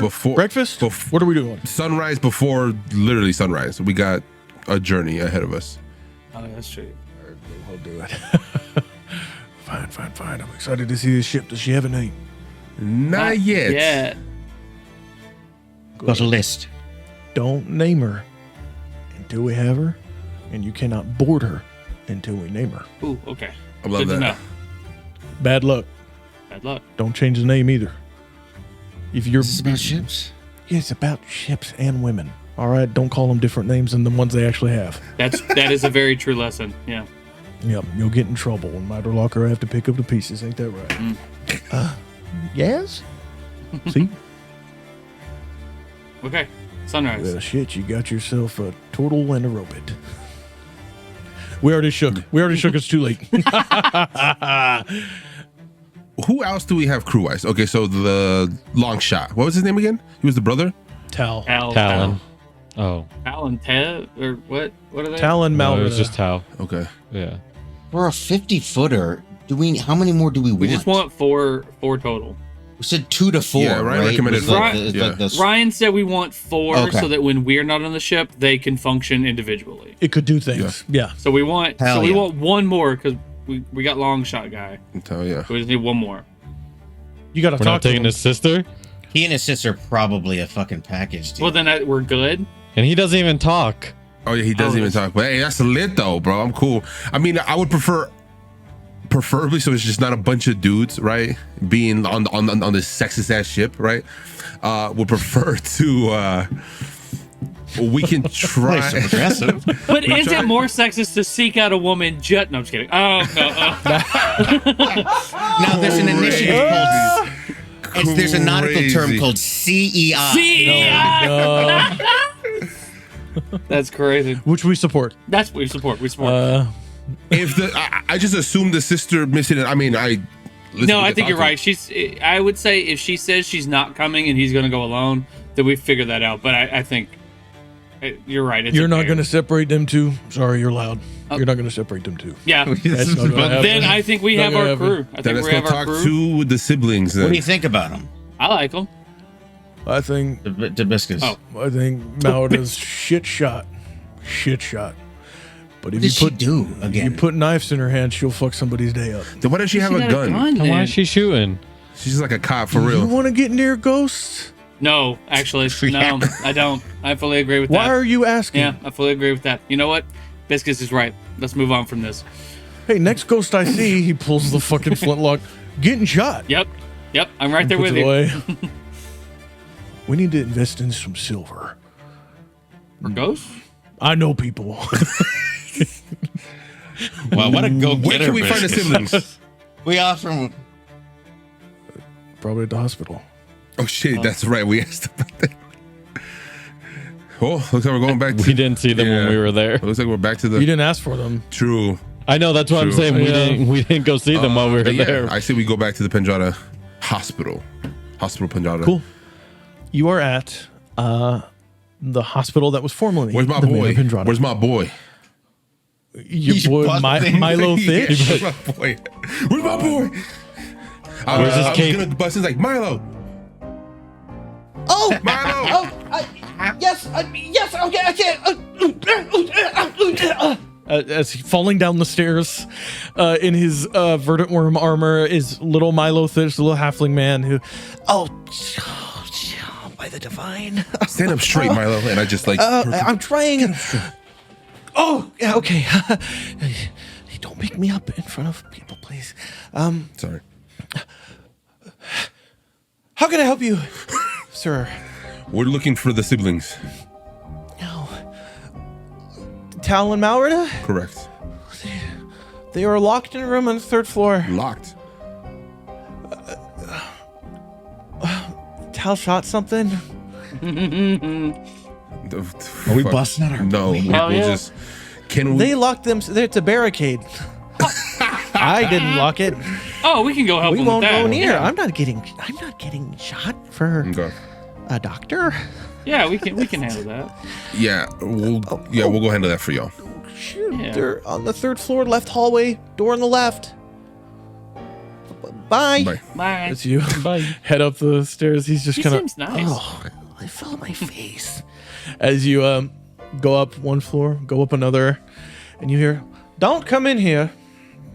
Do not come in here."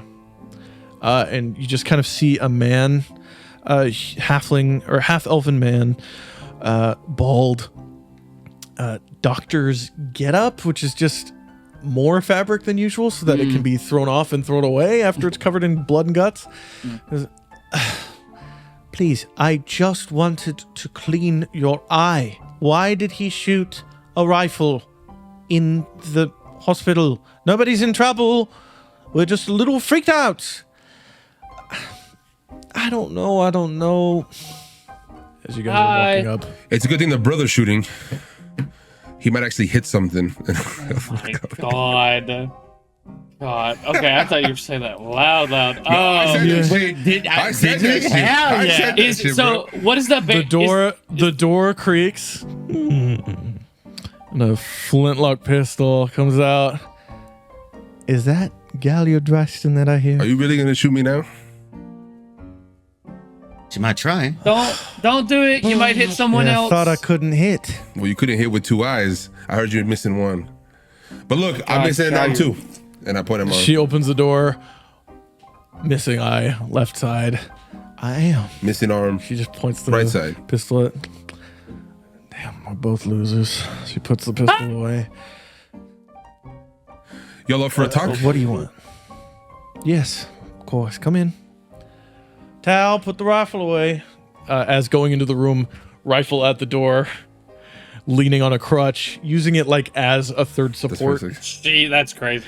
Is Tal. Come on, hey, you're just amongst friends. You're just amongst friends. Yeah. Why the guns against doctors? And he puts it down. You see, Malberto goes, it hurt. He heard me yell. He was asleep. He shot. Well, More importantly, He's an idiot. He's a good brother. Why don't you have a cool eye patch already? You lost your eye on the ship, and look. It's. Do you have one? I'll be back. I'm leaving. I'm gonna go find her. I'm gonna find her. I'm getting her an eye patch now. Give me an investigation check to search the hospital for an eye patch. I believe it. That's crazy. 15 plus 7, 22. Fuck. Okay. God. Damn, what kind of eye patch do you find? Can I hold up? He wants a bedazzled eye patch. I want to make it cool. I mean, obviously, I want something that someone who came in with an eye patch that was good and then died. I'm going through dead people's clothes to find it. I'm finding a good one. Hey, that's smart though. Like a good that's one. smart though. That's smart though. Not some ramshackle. criminal. You pilfer through the belongings of the recently deceased. Lit. And this poor doctor just watches you come in and start rifling through this guy's shit and goes, Sir, I'm sorry, sir. What are you doing? As you go, yes, there it is. And you find Preventing a shooting. Goodbye. What? God. I don't know what guns are. Leave. I don't know what guns are. You find the beautiful like satin black fabric of fucking pirate legend, but it has what looks like a family crest emblazoned into like, you know, when you do like a 3D shape under fabric that kind of pops out and then is that thing. And it is a sword wreathed in flame, pointed straight down on the front of the eye patch. I'll head back. On the way back, I'm going to cast Minor Illusion, and based off of how I remember her eye, I will just give her a creepy exact version of her eye on there. Oh my god. Crazy. Which is only for like a few minutes. Yeah, would we? If you want a permanent cast, you can spend like a week on that. Oh wait, okay. If that's gonna be a future bit, scratch that. Cool eye patch. I'm back. Cool. Write down that you have a prank eye patch. For Malrito. That's just crazy. Cool. You return, and the rest of them are in the middle of negotiation. You want us to be on another ship and go out into the wilds again, and then what? Die this time? No. What if I lose the other eye? Then I'll see nothing. Then I'll never shoot anything, Galliard. Don't think I couldn't hear you. We need people we can trust on this ship. We've got Viscus and a robot involved. People you can trust. There's people who can't aim. Okay. I didn't say that. But I heard you're good with some blades. Yes, I am. Good with knives. We can give you knives. Can fillet a moron, fool an enemy, a friend if they're into it. Is that on the book? Ray, remember 32? Some people like knife. Some people like... I was gonna say, I thought I remember 32. Crazy. Because that's crazy. Knife play 32. Knife play 32. Tyler is into knife play, just saying. So That's crazy. Nope. You're putting that out there. Nope. Yeah, you're putting it out of there. course I am, bro. 32. Knife play. We're writing it. We're writing it. God, this is gonna be. We're gonna uncover this book. 43 Pillow Princess. We got 2 of them. I want 15%. In what? Gold? We got you. 15% of every trade run. 15% for you and your brother. Because you're going to be doing trade missions, which will have a different monetary value. If I do a daily rate, I could potentially be losing money. And if you are not doing enough jobs to where a percentile rate earns me money, you won't have enough money to keep running the ship. Come on. What about floating it out there and just cut me off if you guys disagree? What about set wage and then a percentage after the fact? Like bonuses? Sort of a I don't know. commission. I'm kind of partial to a scaling system because we haven't proven to be able to run any sort of trade. So, how about a 5% at start, and every quarter we increase it until we get to 15. Don't ever say quarter in a D&D game like that. And it's also only 11 months. Didn't you Yeah, say? it's only Yeah. 11 months. Yeah, that doesn't make the sense. quarter- She Don't looks make over at Tal, and Tal is just going, "You're right. 10 gold a day, 5 for each of us. A day? And then a percentile interest on top of a successful job. Take out You the have splits. enough money to get a skyship again? And you think that 5 gold a day per 2 of what will be the finest members of your crew is somehow too much? Well, you put it I like don't that. know. How much was Melanie paying you guys? I forget. For the Don't worry about it. That's the right answer. actually, she's here. I believe I can come back real quick. Sure, go for it. Where are they? I'll run over there real quick. No, I got it, and I'll leave, and I'll head towards Melanie's office. Okay. He's going to be gone for 3 hours. Melanie's in her office. Melanie, quick question. Sorry to interrupt. Listen, how much were you paying Galliard. the? Fuck, I'm playing so many people today. Galliard. Listen, is don't mean to wild. interrupt. I know you're busy. I hope Artlist doing okay. He's probably Yes, just doing just like- documents. Hurry up. How much were you paying the siblings on the ship? Fuck, I can't quite remember. I think 6 gold. For like per day? Yeah, 3 each. 3 each. Okay. 6 gold, 3 each. Okay, perfect. Also, It was only for an expedition. yeah, of course. Okay.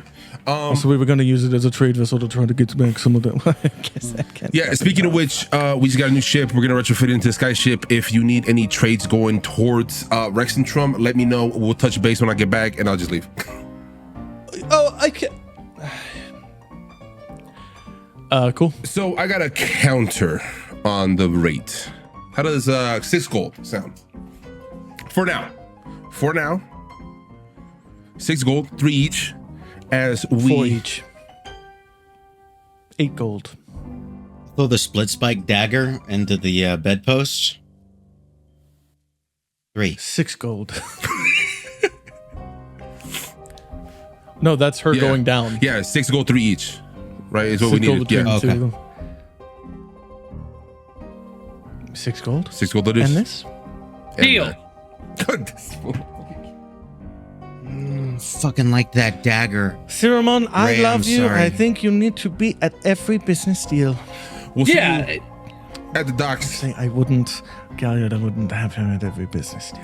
Yeah, we try to avoid Yes. that. Docks. The docks, what am I looking for? In the morning, it is a small vessel. Used to be a quote unquote sex ship, apparently. Whoa, whoa, sorry? whoa. Yeah, so his father. I'm just kidding. Whoa, whoa, whoa. She just. Does it pass down? Like, man, you know how Be there in nobles the are. morning. You know what No, I'm saying? it Like, didn't get nobles, passed they're down. We had to just fucking pay for it. privilege. No, I meant the kink thing. Oh, I'll see you in the morning. Oh, see you in the No, morning. he doesn't even know the 43. So. Well, I might see you. Who knows? I could miss the dock. Probably. I just These self burns. I'm glad you're in a hospital. As you is leave. there a burn unit here? As you leave. All right. Okay. To wrap up, you are able to make the payment for the luxury, yacht. It's not a fuck ship, though fucking could occur on it. it's a yacht, of course. It's a yacht.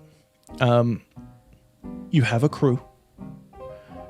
You are able to find, with some recommendation from Melanie, who just recently quickly threw together a skyship, a good construction group that works on vessels in the area that have enough expertise to be able to functionally create a skyship.